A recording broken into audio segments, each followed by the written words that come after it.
ஒருத்தர் ரொம்ப கவலையோடு உட்காந்துருந்தார். எதை பற்றி சார் கவலைப்படுறீங்கன்னு கேட்டோம். எதிர்காலத்தை பற்றி கவலைப்படுறேன்னார். ஏன்னு கேட்டோம்.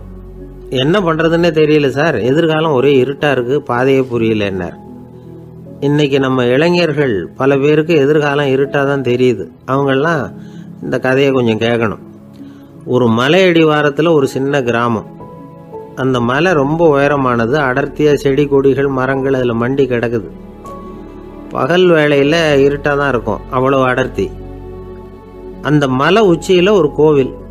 முத நாள் ராத்திரியே புறப்பட்டாதான் காலையில் அந்த கோவிலுக்கு போய் சேர முடியும். கிராமத்து இளைஞன் ஒருத்தன் அந்த மலை உச்சிக்கு போக வேண்டியிருந்தது. கையில் ஒரு விளக்கை எடுத்துக்கிட்டு முத நாள் ராத்திரியே புறப்பட்டான். புறப்பட்டு போனவன் கிராமத்து எல்லையிலேயே நின்றுட்டான். ஏன் தெரியுமா? அவன் கையில் இருந்த விளக்கோட வெளிச்சம் 10 அடி தூரத்துக்கு தான் தெரியுது. அது வரைக்கும் தான் பாதை தெளிவாக இருக்குது. அதுக்கு அப்பால எல்லாம் ஒரே இருட்டாக இருக்குது, பாதை புரியல. இவன் யோசனை பண்ணி பார்த்தான். மனசுக்குள்ள ஒரு சந்தேகம். 10 அடி தூரம் தானே வெளிச்சம் தெரியுது, அப்படின்னா நாம் 10 அடி தூரம் தானே போக முடியும். அதுக்கு அந்தாண்ட ஒரே இருட்டாக இருக்குதே, அதில் எப்படி நாம் நடந்து போகிறது? நாம் ரொம்ப தூரம் நடந்து போய் ஆகணுமே. அப்படிப்பட்ட நினப்பெல்லாம் அவனுக்கு வந்துட்டுது. இதுதான் அவன் மனசில் ஏற்பட்ட தயக்கம். இப்படி யோசிச்சுக்கிட்டே அந்த இளம் ஆசாமி புறப்பட்ட இடத்துலயே நின்றுகிட்டு இருக்கிறான். அந்த சமயத்தில் ஒரு வயசான பெரியவர் அந்த பக்கமாக வந்தார். அவர் கையில் இதை விட சின்னதாக ஒரு விளக்கு வச்சிருந்தார். அது எப்படின்னா அது ஒரு 5 அடி தூரத்துக்கு தான் வெளிச்சம் காட்டுது. அவ்வளவு சின்ன விளக்கு. அவரும் மலை உச்சிக்கு போகிறதுக்காக தான் வந்துக்கிட்டு இருக்கிறார். அவரை பார்த்து இவன் கேட்டான், என்ன பெரியவரே, இவ்வளவு சின்ன விளக்க வச்சுக்கிட்டு அவ்வளவு தூரத்துக்கு எப்படி மலையேற போறீங்க அப்படின்னு கேட்டான். நீ ஏன் இப்படி தயங்கிட்டே நிற்கிறேன்னு கேட்டார் பெரியவர். என்கிட்ட இருக்கிற விளக்கு 10 அடி தூரத்துக்கு தான் பாதையை காட்டுதுன்னா. இப்போ பெரியவர் சொன்னார், தம்பி, உன் கையில் இருக்கிற விளக்கு கொடுக்குற வெளிச்சத்தை வச்சு நீ முதல்ல 10 அடி தூரம் முன்னாடி போ. 10வது அடியில் போய் நின்றுக்கிட்டு பாரு, மறுபடியும் ஒரு 10 அடி தூரத்துக்கு பாதை தெரியும்.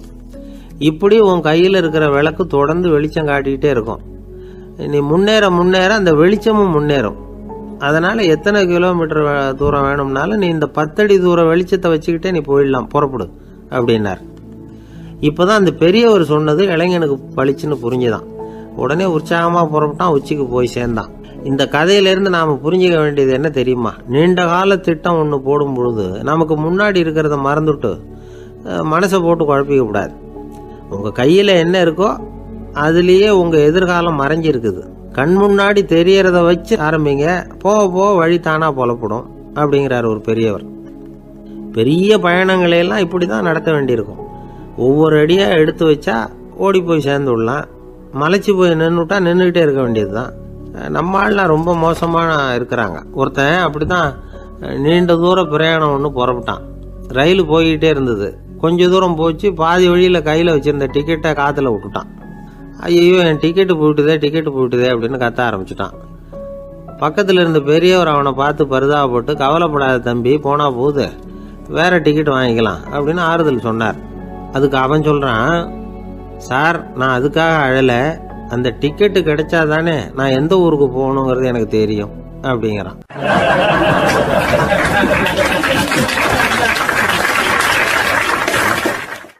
ஒரு குரு, இளம் சீடர்கள் எதிரில் உட்காந்துருக்கிறாங்க.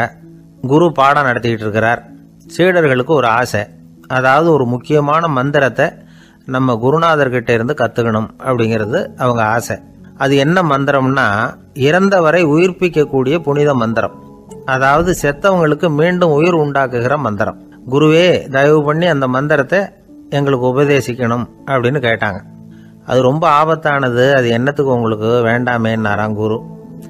எங்களுடைய நம்பிக்கை உறுதிப்படுறதுக்காகத்தான் கேட்குறோம், வேற ஒன்றும் இல்லை அப்படின்னு நாங்களாம் சீடர்கள். பக்குவப்படாத அறிவுங்கிறது ரொம்ப ஆபத்தானது அப்படின்னாராம் குரு. இது சீடர்களுக்கு புரியல. அது எப்படிங்க பக்குவப்படாத அறிவு ஆபத்தானதுன்னு சொல்றீங்க, அப்படின்னா என்ன அப்படின்னு கேட்டிருக்காங்க சீடர்கள். குரு அதுக்கு விளக்கம் கொடுத்தாராம். அந்த மந்திரத்தை எப்போ பயன்படுத்தணுங்கிறது முக்கியம். அதை அறியக்கூடிய ஞானம் ஏற்படுகிற வரைக்கும் அதை தெரிஞ்சுக்காம இருக்கிறது தான் நல்லது, இல்லைன்னா ஆபத்துன்னாராம். ஆனால் அந்த சீடர்கள் அதை கேட்குற மாதிரி இல்லை, ரொம்ப பிடிவாதம் பண்ண ஆரம்பிச்சுட்டாங்க. சரி வாங்க சொல்கிறேன்னார் குரு. எல்லாரும் வந்தாங்க. அந்த புனித மந்திரத்தை அவங்களுக்கு ரகசியமாக உபதேசம் பண்ணார். உபதேசம் பண்ணிவிட்டு அவங்களுக்கு எச்சரிக்கையும் கொடுத்தார். இந்த மந்திரத்தை நல்லா ஆராய்ச்சி பார்த்ததுக்கு அப்புறம் தான் உச்சரிக்கணும், அவசரப்பட்டு எதுவும் செஞ்சிடக்கூடாது அப்படின்னு ஒரு தடவைக்கு பல தடவை எச்சரிக்கை கொடுத்தார். சரின்னு சொல்லிவிட்டு அவங்கெல்லாம் மந்திரத்தை கற்றுக்கிட்டு எழுந்திரிச்சு போயிட்டாங்க. ஒரு நாள் அந்த சீடர்கள் எல்லாம் மணற்பாங்கான இடத்துல அப்படியே நடந்து போயிட்டு இருக்கிறாங்க. ஒரு பாலைவன பகுதி மாதிரி ஒரு இடம். அங்கே ஒரு இடத்துல எலும்புகள் குவியலாக கிடந்தது. உடனே இந்த சீடர்கள் முன்ன பின்ன யோசிக்காம, தியானமும் பண்ணாம, அந்த மந்திரத்தோட பயனை சோதிச்சு பார்க்கணும் அப்படின்னு நினச்சிக்கிட்டு அந்த மந்திரத்தை உச்சரிக்க ஆரம்பிச்சிட்டாங்க. அவ்வளவுதான். உடனே என்னாச்சு தெரியுமா? அந்த எலும்புகள் எல்லாம் ஓநாய்களாக மாறி அவங்கள துரத்த ஆரம்பிச்சுட்டுது. சீடர்கள் எல்லாம் தலைதெறிக்க ஓட ஆரம்பிச்சிட்டாங்க. ஓநாய்களும் விடலை, அவங்கள துரத்தி பிடிச்சி கடிச்சு கொதற ஆரம்பிச்சுட்டுது. அப்போதான் அந்த சீடர்களுக்கு குரு சொன்ன அறிவுரையோட அர்த்தம் புரிஞ்சுது. பக்குவப்படாத அறிவு ஆபத்தானது அப்படிங்கிறது. அதனால் இதிலேருந்து நாம் தெரிஞ்சுக்க வேண்டியது என்னென்னா, நாம் நம்ம அறிவை வளர்த்துக்கிட்டா மட்டும் போதாது, அந்த அறிவை எப்போ எப்படி பயன்படுத்தணும் அப்படிங்கிற பக்குவமும் நமக்கு வரணும். அப்போ தான் வாழ்க்கை நல்லபடியாக அமையும். இல்லைன்னா இடைஞ்சல் தான். இந்த காலத்தில் சில சின்ன பிள்ளைங்களுக்கே அறிவு ரொம்ப பக்குவப்பட்டிருக்குங்கிறத உணர முடியுது. ஒரு சின்ன பையன் பள்ளிக்கூடத்தில் மார்க் லிஸ்ட் கொடுத்தாங்க, வாங்கிக்கிட்டு அவசரமாக வீட்டுக்கு ஓடினான். எதிரில் வந்த ஒருத்தர் கேட்டார், என்ன அவசரம், ஏன் இப்படி வேகமாக ஓடுறேன்னார். எங்கள் அம்மா கிட்ட அடி வாங்கணும், அதுக்காக தான் ஓடுறேன்னா. அடி வாங்கிறதுக்காக இவ்வளவு அவசரம்னார் அவர். அப்படி இல்லைங்க, நான் போகிறதுக்குள்ளே எங்கள் அப்பா வீட்டுக்கு வந்துட்டாருன்னா அவர்கிட்ட அடி வாங்க வேண்டியிருக்கும், அதை அவாய்ட் பண்ணுறதுக்காக இப்படி ஓடுறேன் அப்படின்னு நானும் அந்த பையன்.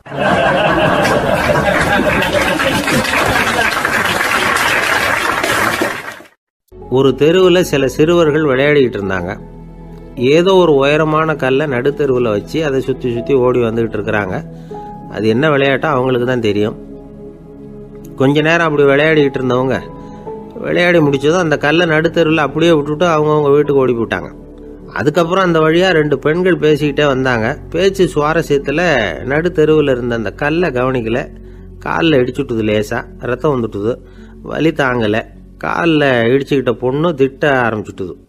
வர வர ஊர் உலகம் ரொம்ப கெட்டு போச்சு, யாருக்கும் பொறுப்பே கிடையாது பாரு, இப்படி நடுத்தெருவில் பொறுப்பு இல்லாமல் இப்படி கல்லை போட்டு வச்சுருக்கிறாங்களே, இது நியாயமா அப்படின்னு சொல்லி இந்த சமூகத்தை கடுமையாக விமர்சனம் பண்ணிக்கிட்டு அவங்க போயிட்டாங்க. கொஞ்ச நேரம் கழித்து ஒரு வாலிபன் அந்த வழியாக வந்தான். அந்த கல்லை பார்த்தான், நின்னான். ஒரு நிமிஷம் யோசனை பண்ணான், என்ன பண்ணலாம்னு பார்த்தான். தன்னுடைய வீரத்தையும் பலத்தையும் காட்டணும்னு நினச்சான். பின்னாடி போனான். அப்புறம் வேகமாக ஓடி ஒரு சின்ன ஹை ஜம்ப் அப்படியே துள்ளி குதிச்சான். துள்ளி குதித்து தாண்டி அந்த பக்கமாக போய் விழுந்தான். அப்படியே விசில் அடிச்சுக்கிட்டு அவன் பாட்டுக்கு நடந்து போகிறான். அடுத்தபடியாக ஒரு காதல் ஜோடி அந்த வழியாக வந்தது. நடுத்தெருவில் கல் கண்ணில் பட்டது. அவங்க 2 பேரும் ரொம்ப நெருக்கமாக சேர்ந்து வந்துக்கிட்டு இருக்கிறாங்க. நடுவில் கல் இருக்கிறதுனால கொஞ்ச நேரம் 2 பேரும் விலகி மறுபடியும் இந்த பக்கம் சேர்ந்து போகணும். கொஞ்ச நேரம் நாம் பிரிய வேண்டி இருக்குதே அப்படின்னு வருத்தத்தோட முணுமுணுத்துக்கிட்டே இந்த பக்கம் வந்தாங்க. அதுக்கப்புறம் வழக்கம் போல் சேர்ந்து அவங்க பாட்டுக்கு எதிர்காலத்தை பற்றி கற்பனை பண்ணிக்கிட்டே போயிட்டாங்க. கடைசியாக அந்த வழியாக பார்வை இல்லாத ஒருத்தர் வந்துக்கிட்டு இருக்கார். அவர் கையில் வழக்கமாக வச்சிருக்கிற அந்த ஊன்றுகோல், கையில் இருக்கிற அந்த ஊன்றுகோலால் தனக்கு முன்னாடி அப்படியும் இப்படியும் அப்படியே தட்டிக்கிட்டு பார்த்துக்கிட்டே அவர் மெதுவாக நடந்து வந்துக்கிட்டு இருக்கிறார். வழியில் இருக்கிற அந்த கல் தட்டுப்பட்டுது. உடனே நடுத்தெருவில் ஒரு கல் இருக்குங்கிறத அவர் புரிஞ்சுக்கிட்டார். உடனே குனிஞ்சார். அந்த கல்லை தடவி பார்த்து எடுத்தார். தெரு ஓரமாக கொண்டுட்டு போய் போட்டார். அதுக்கப்புறம் அவர் பாட்டுக்கு அவர் வழியில் நடந்து போனார். இப்போது இதில் பல பேர் வந்தாங்க போனாங்க. இவங்களில் பார்வை உள்ளவங்க யார், பார்வை இல்லாதவங்க யார்? இப்படி ஒரு கேள்வி கேட்டால் என்ன பதில் சொல்ல முடியும்? கொஞ்சம் யோசிச்சு பார்த்தா இன்னைக்கு பல பேர் இப்படி தான் இருந்துகிட்டு இருக்கிறோம். ஒரு ஆள் பார்க்கறதுக்கு பெரிய மனுஷன் மாதிரி இருக்கார். ஒரு தெரு வழியாக நடந்து வந்துக்கிட்டு இருந்தார். இருட்டு நேரம்.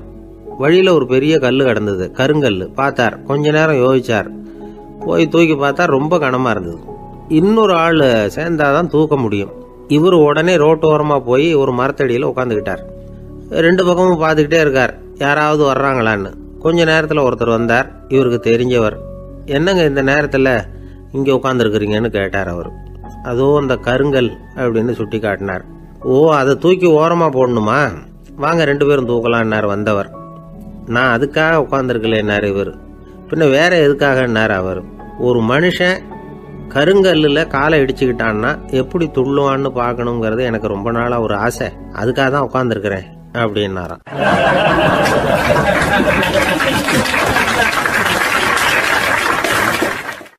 இந்த உலகத்தில் எல்லாருக்கும் மகிழ்ச்சி தரக்கூடிய ஒரு பொருள் எது? இது ஒரு முக்கியமான கேள்வி. இந்த கேள்விக்கு பொருத்தமான ஒரு பதிலை உங்களால் சொல்ல முடியுமா? அதாவது கொஞ்சம் யோசித்து பார்த்தா பணம்னு சொல்லலாமா? இப்போ கையில் காசு இல்லாதவங்ககிட்ட ஒரு 10 ரூபாயை கொடுத்தா அது அவனுக்கு சந்தோஷத்தை கொடுக்கும். ஏற்கனவே வருமான வரி பிரச்சனையில் சிக்கி இருக்கிறவர்கிட்ட இன்னும் கொஞ்சம் பணம் இருந்தாங்கன்னு சொல்லி கொடுத்தோம்னா அது அவருக்கு சங்கடத்தை தான் கொடுக்கும். அதனால் அந்த கேள்விக்கு பணங்கிறது பொருத்தமான பதிலாக இருக்க முடியாது. கேள்வி என்னன்னா, இந்த உலகத்தில் எல்லாருக்கும் மகிழ்ச்சி தரக்கூடிய ஒரு பொருள் எது? சரி, இனிப்புன்னு சொல்லலாமா? ஏன்னா எல்லாருக்கும் இனிக்க தானே செய்யும். அதுலேயும் ஒரு சிக்கல் இருக்குது. சர்க்கரை வியாதிக்காரங்களுக்கு அது என்ன சந்தோஷத்தையாக கொடுக்கும்? ஆக எல்லாருக்கும் வேறுபாடு எதுவும் இல்லாமல் மகிழ்ச்சியை கொடுக்கக்கூடியது வேற ஏதோ ஒன்று இருக்குது. அது என்னன்னு கண்டுபிடிக்கணும். அதுதான் இன்றைக்கி தகவல். இப்போ அதை கண்டுபிடிக்கணும்னா இந்த கதையை கேட்கணும். அது என்ன கதைன்னா, ஒரு ஊரில் ஒரு ராஜா இருந்தார். அவருக்கும் இதே சந்தேகம் வந்துட்டுது. அதாவது எல்லாருக்கும் இன்பம் தரக்கூடிய பொருள் எது அப்படின்னு. இதுக்கு பதில் தெரிஞ்சுக்கிறதுக்கு ஆசைப்பட்டார். சரி, அதுக்கு என்ன செய்யலாம்னு யோசனை பண்ணார். நாட்டு மக்களுக்கு பகிரங்கமாக ஒரு அறிவிப்பு கொடுத்தார். நம்ம நாட்டு மக்கள் இன்பம் தரக்கூடிய பொருள் எதுன்னு நினைக்கிறாங்களோ அதை கொண்டுகிட்டு வந்து அரண்மனையில் உள்ள கண்காட்சி மண்டபத்தில் வைக்கலாம். அப்படி அவங்க வைக்கிற பொருள்களில் எது எல்லாருக்கும் இன்பம் தரக்கூடியதாக இருக்குமோ அதை வச்சவருக்கு 1000 பொற்காசுகள் பரிசு அப்படின்னு அறிவிப்பு கொடுத்துட்டார். ஜனங்கள் இந்த அறிவிப்பை கேட்டாங்க. அதுக்கப்புறம் சும்மா இருப்பாங்களா? 1000 பொற்காசுன்னா சும்மாவா? அவங்க கையில் என்னென்ன கிடைச்சதோ அதையெல்லாம் கொண்டாந்து அரண்மனை காட்சி மண்டபத்தில் வச்சுட்டாங்க. அதுக்கப்புறமா ராஜா அங்கே வந்தார். ஒவ்வொன்றா பார்த்துக்கிட்டே வந்தார். முதல்ல ஒரு குயில் இருந்தது, இனிமையாக பாடக்கூடிய குயில். இந்த குயிலோட இன்னிசை எல்லாருக்கும் இன்பம் தரக்கூடியது தான். இருந்தாலும் காது கேட்காதவங்களுக்கு இந்த இசை எப்படி இன்பம் தர முடியும்? அதனால் இது சரியில்லைன்னு விட்டார். அடுத்தபடியாக போனார்.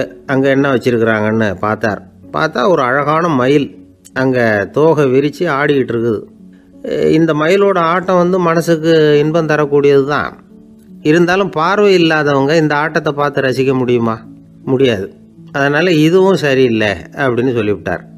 அதுக்கு அடுத்தபடியாக போனார். பல வகையான இனிப்பு பண்டங்களை வச்சுருந்தாங்க. பார்த்தார், வயசானவங்களுக்கும் நோயாளிகளுக்கும் இது இன்பம் தராது, துன்பம் தான் கொடுக்கும் அப்படின்னார். இப்படி ஒவ்வொன்றா பார்த்துக்கிட்டே போகிறார். அழகான மலர்கள், கனிகள், ஓவியங்கள் எதுவுமே பொருத்தமாக தெரியல. சகல பேருக்கும் இன்பம் தரக்கூடிய வகையில் எதுவும் இல்லை. கடைசியாக வந்தார். அங்கே ஒரு களிமண் பொம்மை இருந்தது. அது என்ன பொம்மை தெரியுமா? பசியால் வாடி இருக்கிற ஒருத்தருக்கு ஒரு அம்மா இனிமையாக பேசிக்கிட்டு சோறு போடுறது மாதிரி அந்த பொம்மையை செஞ்சுருந்தாங்க. அதுக்கு கீழே அன்பு அப்படின்னு எழுதியிருந்ததுதான். ராஜா பளிச்சுன்னு ஒரு முடிவுக்கு வந்தார். அந்த பொம்மையை செஞ்ச சிற்பியை வரவழைச்சார், பரிசு கொடுத்தார். அன்பு ஒன்று தான் எல்லாருக்கும் இன்பம் அளிக்கக்கூடிய பொருள். காது கேட்காதவங்களும் அதை கேட்க முடியும், பார்வை இல்லாதவங்களும் அதை பார்க்க முடியும், குழந்தைகளும் அதை உணர முடியும் அப்படின்னு அதுக்கு விளக்கம் கொடுத்தார் அந்த மன்னர். இந்த உலகத்தில் எல்லாருக்கும் மகிழ்ச்சி தரக்கூடிய ஒரு பொருள் அன்பு தான். அதை புரிஞ்சுக்கிட்டு தான் சில கணவன்மார்கள் மனைவி பேரில் ரொம்ப அன்பை காட்டிக்கிறது வழக்கம். ஒரு வீட்டு வாசப்படி பக்கமாக மழைக்கு ஒதுங்கினார் ஒருத்தர். மழை தூரிக்கிட்டு இருந்தது, இருட்டு நேரம். அந்த வீட்டில் இருந்தவர், இன்னைக்கு ராத்திரி வேணும்னா இங்கேயே தங்கிட்டு காலையில் போங்க அப்படின்னார். உடனே இவர் சொன்னார், ரொம்ப நன்றிங்க, ஒரு 10 நிமிஷத்தில் இதை வந்துவிடுறேன் அப்படின்னு சொல்லிவிட்டு எங்கேயோ ஓடினார். 10 நிமிஷம் கழித்து திரும்பி வந்தார். ஆமாம், எங்கே போயிட்டு வந்தீங்கன்னு கேட்டார் வீட்டில் இருந்தவர். நேராக எங்கள் வீட்டுக்கு போய் மனைவி கிட்ட இன்னைக்கு ராத்திரி இங்கேயே தங்கிக்கிறேன்னு சொல்லிவிட்டு வந்துட்டேன் அப்படின்னார் அவர். அன்புல இது ஒரு ரகம்.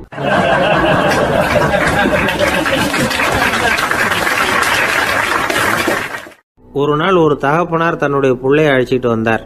சார், இவன் சரியாக படிக்க மாட்டேங்கிறான், பெரியவங்களை மதிக்க மாட்டேங்கிறான், நீங்கள் கொஞ்ச நாள் இவனுக்கு குருவாக இருந்து நல்ல விஷயங்களை சொல்லி கொடுத்தா தேவையில்லைன்னார். பெரியவங்களையே மதிக்காதவன் எப்படி என்ன மதிக்க போகிறான் அப்படிங்கிறது நமக்கு யோசனை வரும் இல்லையா? வேணாங்க, என்னை விட்டுருங்க அப்படின்னோம். அவர் விட மாட்டேன்னு விட்டார். இல்லைன்னா அவரே சிஷ்யன் ஆகிடுவார் போல இருந்தது. சரி, வேறு வழி இல்லாமல் அந்த பையனையே என்னுடைய சீடை நான் ஏற்றுக்கிட்டு உபதேசமெல்லாம் பண்ண ஆரம்பித்தோம். அதாவது குரு பக்தின்னா அது எப்படி இருக்கணுங்கிறத பற்றி சொல்லி கொடுத்தோம் அவனுக்கு. சதமகர் அப்படின்னு ஒரு குரு இருந்தார். அவருக்கு ஒரு சீடர். அவன் பேர் துளசி சைதன்யன். நைஷ்டிக பிரம்மச்சாரி. தன்னுடைய குருவுக்கு எந்த நேரத்தில் எது தேவைங்கிறத புரிஞ்சுக்கிட்டு சேவை செய்கிறவன். ஆனால் இவனை பற்றி மற்ற சீடர்களுக்கு பொறாமை வந்துட்டுது. இவன் மட்டும் இப்படி இருக்கானேன்னு உடனே குரு கிட்ட போய் கோல் மூட்டினாங்க. அவன் சரியில்லை, அவன் நடந்துக்கிறது சரியில்லை, அப்படி இப்படின்னு எதையாவது சொல்லி. இருந்தாலும் இதையெல்லாம் அந்த குரு நம்பலை. அவருக்கு தெரியும் யார் யார் எப்படின்னு. துளசி சைதன்யன் பெருமையை மற்ற சீடர்களுக்கு உணர்த்தணும் அப்படின்னு நினைச்சார். அதுக்கு ஒரு வழி பண்ணார். ஒரு நாள் சீடர்களை எல்லாம் கூப்பிட்டுக்கிட்டு ஒரு காட்டு வழியாக போய்கிட்டு இருந்தார். அங்கே ஒரு பெரிய மலை அருவி கொட்டிக்கிட்டு இருந்தது. குரு சீடர்கள் பக்கம் திரும்பினார். இந்த மலையின் மேலே இருந்து அந்த படுபாதாளத்தில் குதிக்கிறதுக்கு உங்களில் யார் தயார் அப்படின்னு கேட்டார். ஒரு சீடனும் வாயை திறக்கலை, ஒதுங்கி நின்றுக்கிட்டாங்க. பின்னாடி மூட்டை முடிச்சோடு வந்துக்கிட்டு இருந்தான் துளசி சைதன்யன். அவனை பார்த்தார். தபாருப்பா, நீ மேலே இருந்து அந்த அருவியில் குதி அப்படின்னார். அப்படியே செய்கிறேன் சுவாமின்னா ஓடி போய் பொத்துன்னு குதிச்சுட்டான். அடுத்த கணமே குருநாதர் தன்னுடைய யோக சக்தியால் பறந்து போய் அவன் கீழே விழுந்துடாமல் தாங்கி பிடிச்சி கொண்டுகிட்டு வந்துட்டார். மற்ற சீடர்களுக்கெல்லாம் ஒரு மாதிரி ஆயிட்டுது. அடுத்தபடியாக என்ன பண்ணலாம்னு யோசிச்சாங்க இவனை மாட்டி விடுறதுக்கு. ஒரு நாள் வெத்தலை அடிக்கிற ஒரு சின்ன உரலையும் உலக்கையையும் எடுத்து ஒளிய வச்சுட்டாங்க. சதமகர் சன்னியாசி இல்லை, அவர் வெத்தலை போடுவார். பல்லு சரியில்லை, அதனால் இடித்து தான் வெத்தலையை போடணும். திடீர்னு வெத்தலை பாக்கு கேட்டார். வழக்கமாக உரலில் இடித்து தர்றது தான் துளசியின் பழக்கம். உரலை தேடினா கிடைக்கல, என்ன பண்ணுறது? குரு கேட்டுவிட்டார. குரு சேவை தானே முக்கியம். என்ன பண்ணா, வெத்தலை பாக்க தன்னுடைய வாயில் போட்டு முன்னும் அதை எடுத்து அவர்கிட்ட கொடுத்துட்டான். குரு எதையோ படிச்சுக்கிட்டே அதை வாங்கி வாயில் போட்டுக்கிட்டார். துளசி இன்னைக்கு தாம்பூலம் நல்லா இடிக்கப்பட்டிருக்கு, ருசியாக வேற இருக்குது, அதை இடித்த பாத்திரத்தை என் கண்ணால் பார்க்கணும்னு ஆசையாக இருக்குன்னு விட்டார். அதை மட்டும் அனுப்பி போய் நீ வர வேண்டான்னு வேற சொல்லிவிட்டார். இதை கேட்டதும் துளசி தவிச்சு போயிட்டான். இவன் போகாமல் எப்படி வாயை மட்டும் அனுப்பி வைக்க முடியும்? இவன் தவிக்கிறத பார்த்ததும் மற்ற சீடர்களுக்கெல்லாம் மனசுக்குள்ளே ரொம்ப சந்தோஷம். துளசி கொஞ்சமும் யோசிக்கலை. வாழை எடுத்தான், தன்னுடைய தலையவே அப்படியே அறுத்து வெட்டி எடுத்தான். இன்னொரு சீடங்கிட்ட கொடுத்துட்டான், எடுத்துகிட்டு போகணும்னு சொல்லி. கொண்டுட்டு போய் குரு முன்னாடி வைக்கிறாங்க. அந்த தலையில் வாய் திறந்துருக்கு, வெத்தலை போட்டு முன்னு இருந்தது, தெரிஞ்சு போச்சு, சிவப்பாக இருந்தது. அவனுடைய குரு பக்தியை இப்போ எல்லாரும் ஒத்துக்கிட்டாங்க. அதுக்கப்புறம் குரு சதமகர் தன்னுடைய அற்புத திறமையினால அந்த தலையை மறுபடியும் ஒட்ட வச்சுட்டார். துளசிக்கு உயிர் வந்துட்டுது. இப்படி ஒரு பெரிய கதை உண்டு. அதாவது துளசி சைதன்யன் அவனுடைய குரு பக்தி எப்படி அப்படின்னு கேட்டோம். ரொம்ப அபாரம் அப்படின்னு அந்த பையன் அடக்கமாக, சும்மா விளையாட்டுக்காக தான் அப்படி அவங்ககிட்ட கேட்டோம். ஏன்பா உன்னுடைய குரு பக்தியை என்கிட்ட காட்டுறதுக்கு உன்னோட கழுத்தை நீயே அறுக்கணும்னு நான் சொன்னா அதை நீ செய்வியா அப்படின்னு கேட்டோம். என்னுடைய கழுத்தை நானே அறுக்க வேண்டிய அவசியம் இல்லை சார் அப்படின்னா அவன். ஏண்டான்னு, அதே காரியத்தை தான் இனிமே நீங்க தினமும் செய்ய போறீங்களே சார் அப்படிங்கிறான்.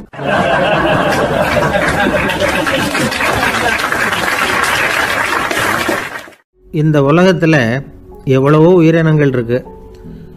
ஒவ்வொன்றும் ஒவ்வொரு விதமாக சண்டை போடுது. இப்போ 2 மாடு சண்டை போட்டுக்குதுன்னு வச்சுக்கோங்க, என்ன பண்ணும்? 2 முட்டிக்கும். அதுக்கு சண்டை போடுறதுக்கு ஆயுதமாக உபயோகப்படுறது அதோட கொம்பு. 2 சேவல் சண்டை போட்டுக்குதுன்னு வச்சுக்கோங்க, அதுக்கு ஆயுதமாக உபயோகப்படுறது அதோட கால் நகம். காலால் தான் அது ஒன்றோட ஒன்று சண்டை போட்டுக்கும். ஆனால் 2 மனுஷன் சண்டை போட்டுக்கிறான்னு வச்சுக்கோங்க, இவன் இன்னதை தான் ஆயுதமாக உபயோகப்படுத்துவான்னு குறிப்பிட்டு சொல்ல முடியாது. கல்லை எடுப்பான், கத்தி எடுப்பான், துப்பாக்கி எடுப்பான், என்ன வேணாலும் பண்ணுவான். வாயால் திட்டுவான், கையால் அடிப்பான், காலால் உதைப்பான், சகலகலா வல்லவன். விலங்குகள்லாம் பொதுவாக வாயை சாப்பிட்றதுக்கு மட்டும்தான் உபயோகப்படுத்துது. ஆனால் இவனுக்கு சாப்பிட்றதுக்கும் அதுதான், சாப்பிட்டு விட்டு திட்டுறதுக்கும் அதுதான். ஆனால் ஒரு விஷயத்தில் மட்டும் கெட்டிக்கிறேன். அதாவது நாம் சண்டை போட்டுக்கிட்டாலும் பரவாயில்லை, கோழிகள் சண்டை போடாமல் இருக்கணும் அப்படின்னு ஆசைப்படுறான். எதுக்காக? கோழிகள் சண்டை போடாமல் இருந்தால் நிறைய முட்டைகள் போடுமா, அதுக்காக தான் இந்த அக்கறை. கோழி பண்ணை வச்சிருக்கிறவங்களுக்கு இது ஒரு பெரிய பிரச்சனை. அதாவது பண்ணையில் இருக்கிற கோழிகளுக்குள்ளே அடிக்கடி சண்டை வந்துடும், அதனால் முட்டை உற்பத்தி குறைஞ்சிரும்.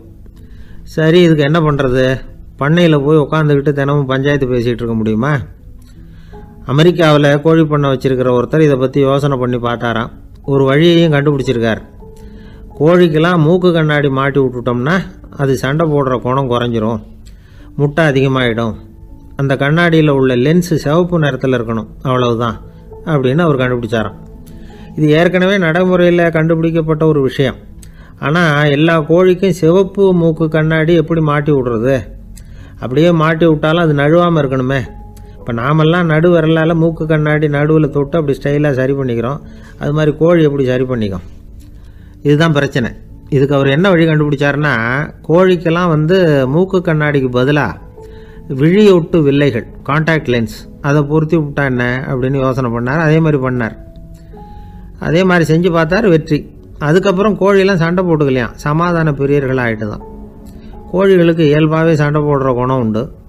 ஆனால் அதோட கண்ணுக்கு பார்க்குற பொருள்லாம் ரோஜா நிறத்துலையோ அல்லது இன்னும் சொல்ல போனால் அழுத்தமான சிவப்பு நிறத்துலையோ தெரிஞ்சதுன்னா சண்டை போடுற குணம் குறைஞ்சிருதான். அந்த சமயத்தில் அது அதிகமாகவும் முட்டையிட ஆரம்பிச்சுடுதான். அதே நேரத்தில் இறை எடுக்கிறத கூட குறைச்சிக்குதான். இது ஏன் இப்படி பண்ணுதுங்கிறது விஞ்ஞானிகளுக்கு இன்னமும் புரியலையா. எப்படியோ அமெரிக்க கோழிகள்லாம் கான்டாக்ட் லென்ஸ் பொருத்திக்க ஆரம்பித்தாச்சு. கோழி கழுத்தை பிடிச்சிக்கிட்டு ஒரு சில வினாடிகளில் அதை பொருத்தி போடுறாங்களாம். கோழியோட ஆயுள் பூரா அது அப்படியே இருக்குமா. பண்ணையில் முட்டை உற்பத்தி குறைஞ்சா இது மாதிரி விஞ்ஞானபூர்வமாக பரிகாரம் தேடுறது தான் நல்லது. நமக்கு வேண்டியப்பட்ட ஒருத்தர், அவர் ஒரு கோழி பண்ணை வச்சுருந்தார். அந்த பண்ணையில் பாதி கோழி திடீர்னு செத்து போச்சு. உடனே ஒரு கால்நடை மருத்துவர்கிட்ட போக வேண்டியது தானே. அங்கே போகல. உள்ளூரில் மந்திரம் பண்ணிகிட்டு இருந்த ஒரு சாமியார்கிட்ட போனார். அவர் காலில் விழுந்தார். சாமி, என் பண்ணையில் பாதி கோழி செத்து போட்டுதுன்னார். சாமியார் யோசனை பண்ணார். சரி, பண்ணையில் வாசப்படி கிழக்கு பக்கமாக வச்சுருக்கியா மேற்கு பக்கமாக வச்சுருக்கியான்னு கேட்டார். கிழக்கு பக்கமாக இருக்குன்னார் அவர். அதுதான் தப்பு, மேற்கு பக்கமாக அதை மாற்று, சரியாக போடும்னாராம். அதே போல் இவர் போய் மாற்றிவிட்டார். அப்பவும் பாதி செத்து போச்சு. மறுபடியும் சொன்னார், சாமி மறுபடியும் பாதி கோழி செத்து போட்டுதேன்னார். சரி, கூரை எப்படி போட்டிருக்க, ஓடு போட்டிருக்கியா இல்லை கீத்து போட்டிருக்கியான்னார். ஓடு போட்டிருக்கேன்னாராம் அவர். அதுதான் தப்பு, கீத்து போட்டுரு, சரியாக போடும்னாராம். சரின்னு போய் அதையும் மாற்றி பார்த்தார். மறுபடியும் போயிட்டுது, கோழி செத்து போச்சு. வந்தார். மறுபடியும் பாதி செத்து போச்சு சாமின்னு வந்தார். இவரும் யோசனையை மாற்றி மாற்றி சொல்லிகிட்டே இருக்கிறார். இப்படி அவரும் மாற்றி மாற்றி பார்த்தார். 6வது தடவையாக அவரை தேடிட்டு வந்தார். அந்த சமயத்தில் இவர் ரொம்ப தீவிரமாக யோசனை பண்ணி பார்த்துட்டு, அது சரிப்பா, நீயும் என்கிட்ட சளைக்காமல் வந்துக்கிட்டு இருக்கிற, நானும் யோசனை சொல்லிகிட்டு இருக்கேன். இப்போவும் உங்ககிட்ட சொல்கிறதுக்கு என்கிட்ட யோசனை நிறையா இருக்குது. ஆனால் சோதிக்கிறதுக்கு உங்ககிட்ட கோழி இல்லையே, என்ன பண்ணுறது அப்படின்னாராம் இவர்.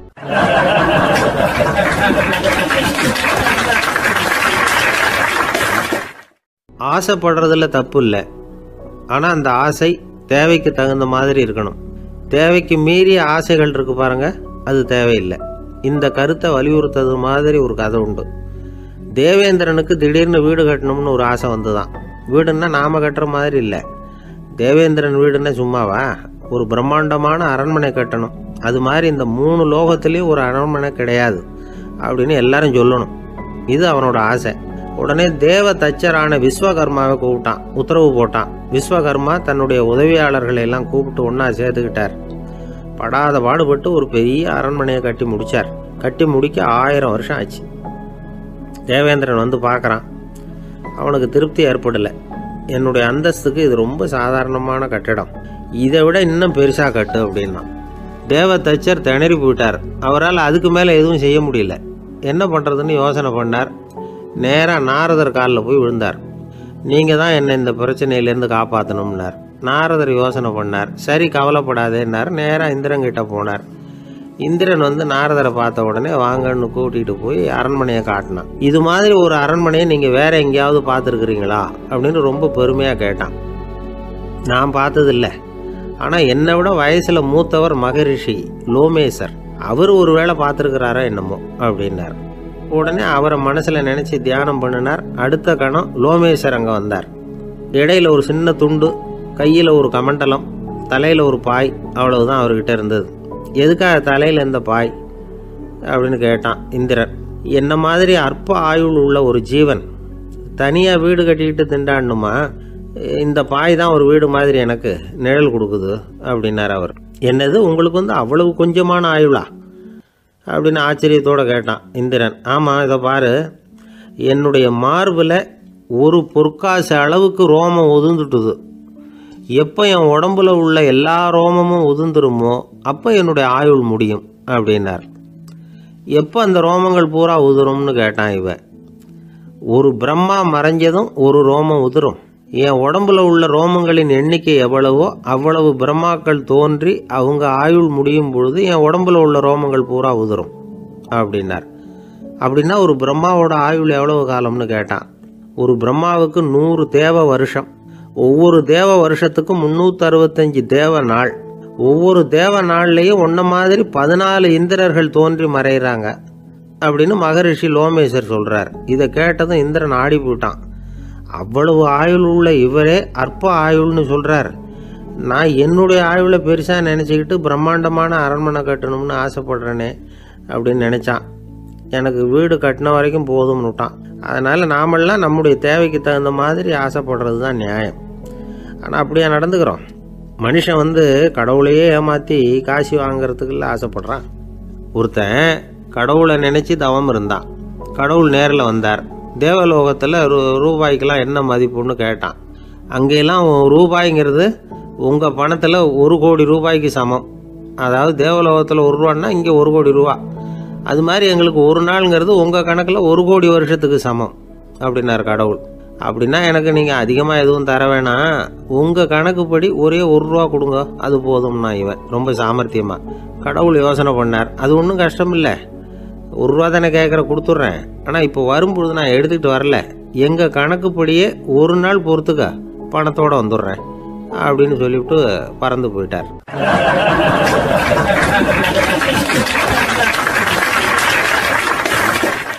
பறந்து போய்கிட்டு இருந்தார். அவர் தோளில் ஒரு பெரிய துணி மூட்டை, அதை சுமந்துக்கிட்டு கடத்தெருவை நோக்கி அவர் போய்கிட்டு இருக்கிறார். வழியில் அவரை சந்திச்சார் உமர். அவர் கேட்டார், கலீஃபா அவர்களே, எங்கே புறப்பட்டுட்டீங்க அப்படின்னு கேட்டார். கலீஃபான்னா ஆட்சித்தலைவர்னு அர்த்தம். இதுக்கு அவர் சொன்னார், நான் துணி வணிகம் செய்கிறவன், அதனால் துணி வியாபாரம் செய்கிறதுக்காக போயிட்டுருக்கிறேன்னார். நீங்கள் இப்போ இந்த நாட்டுக்கு ஆட்சித்தலைவர், ஆட்சி பொறுப்பில் இருக்கிறீங்க, நீங்கள் வியாபாரம் செய்ய போட்டால் அரசு பணிகளை செய்கிறது யாரு அப்படின்னு கேட்டார் அவர். நான் அரசு பணிகளை மட்டுமே செஞ்சுக்கிட்டு இருந்தா என் குடும்பத்தை காப்பாற்றுறது யாரு அப்படின்னு கேட்டார் அவர்.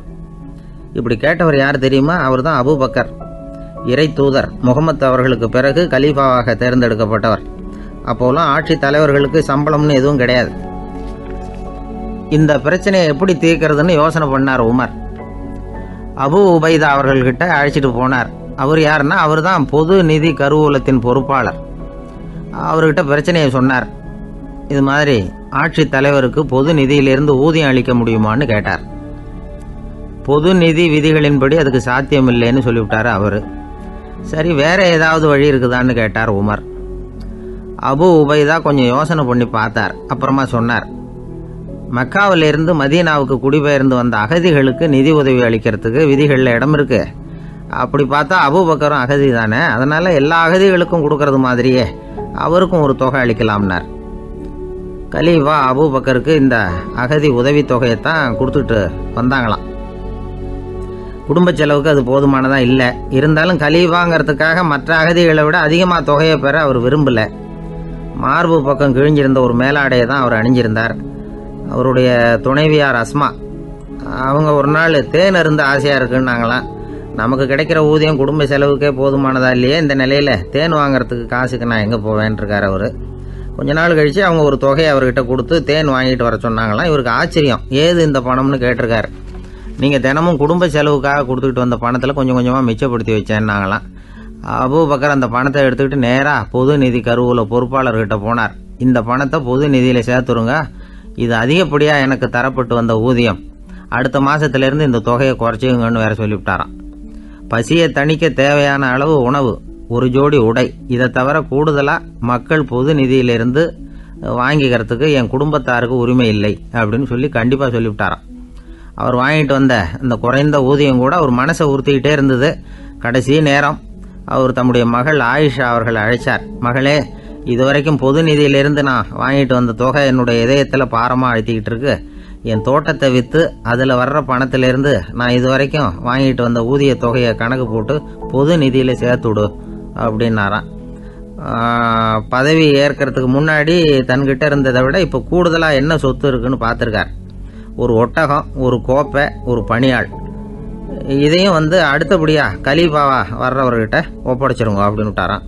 அதே மாதிரி அடுத்து வந்த உமர்கிட்ட ஒப்படைச்சாங்க. அப்போ உமர் சொன்னாராம், அபூபக்கரே, இந்த முன்மாதிரியால உங்களுக்கு பிறகு இந்த ஆட்சி பொறுப்பை ஏற்கிறவர்களை பெரும் நெருக்கடிக்கு ஆளாகி விட்டீங்க அப்படின்னு சொல்லி ரொம்ப கண் கலங்கினாராம். கடைசியா அபூபக்கர் தன்னுடைய குடும்பத்தாருக்கு விட்டு சென்ற சொத்து ஒரு படுக்கை விரிப்பு, ஒரு போர்வை, அவ்வளவுதான். இது சிந்திக்க வேண்டிய ஒரு செய்தி. ஒரு ஊர்ல ஒரு மன்னர் இருந்தாராம். அமைச்சர் அவர்கிட்ட சொன்னாராம், மன்னா, நம்ம ராஜ்யத்தில் இனிமே லஞ்ச ஊழலே இருக்காதுன்னாராம். ஆஹா, அப்படின்னா ஊழல் பேர் வழிகளையெல்லாம் நாடு கடத்தியாச்சா அப்படின்னு கேட்டிருக்காரு மன்னர். இதுக்கு அவரு, அப்படி இல்லைங்க, இனிமே கொடுக்கறதுக்கு ஜனங்கள்கிட்ட பணமே இல்லை அப்படின்னாராம்.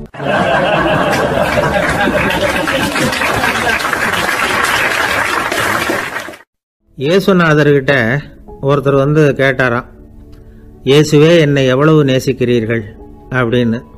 அவர் தன்னுடைய இரு கைகளையும் அகல விரித்து இவ்வளவு என்று சொல்லி சிலுவையில் உயிர் நீத்தார் அப்படின்னு சொல்லுவாங்க. அதாவது அந்த நேசிப்புக்கு எல்லை கிடையாது, அதே போல மன்னிப்புக்கும் எல்லை கிடையாது. இது இயேசுநாதர் சொல்லி கொடுத்த ஒரு பாடம்.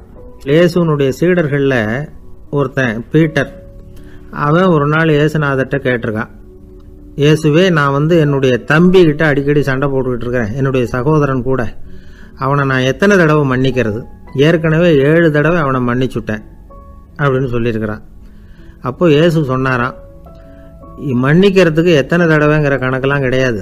எத்தனை தடவை உன்னுடைய சகோதரன் உன்னை கோபப்படுத்துகிறானோ அத்தனை தடவை நீ மன்னிக்கிறதுக்கும் தயாராக இருக்கணும், அதுதான் அப்படின்னு சொன்னாராம்.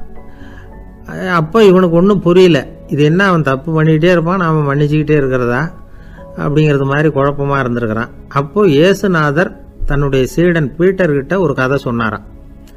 அந்த கதை இன்றைக்கு நாம் எல்லாரும் சிந்தித்து பார்க்க வேண்டிய ஒரு கதை. அதாவது மன்னிப்பை விரும்புகிறவர்கள் மன்னிக்கவும் தயாராக இருக்க வேண்டும் அப்படிங்கிறது தான் அந்த கதையினுடைய தத்துவம். அந்த இயேசுநாதர் சொன்ன கதை என்னன்னா, ஒரு மன்னர் இருந்தார். அவர் ஒரு நாள் அரண்மனையில் உட்காந்து கணக்கு வழக்குகள்லாம் பார்த்துக்கிட்டு இருந்தார். நம்ம அரண்மனையிலேருந்து யார் யார் அரசாங்க கடன் வாங்கியிருக்கிறாங்க, யார் யார் திருப்பி செலுத்தி இருக்கிறாங்க அப்படிங்கிற விவரத்தையெல்லாம் பார்த்துக்கிட்டு இருந்தார். அப்போ தான் புரிஞ்சுது, அந்த அரண்மனையில் வேலை செய்கிற ஒருத்தனே அரசாங்க கடன் வாங்கியிருக்கிறான்.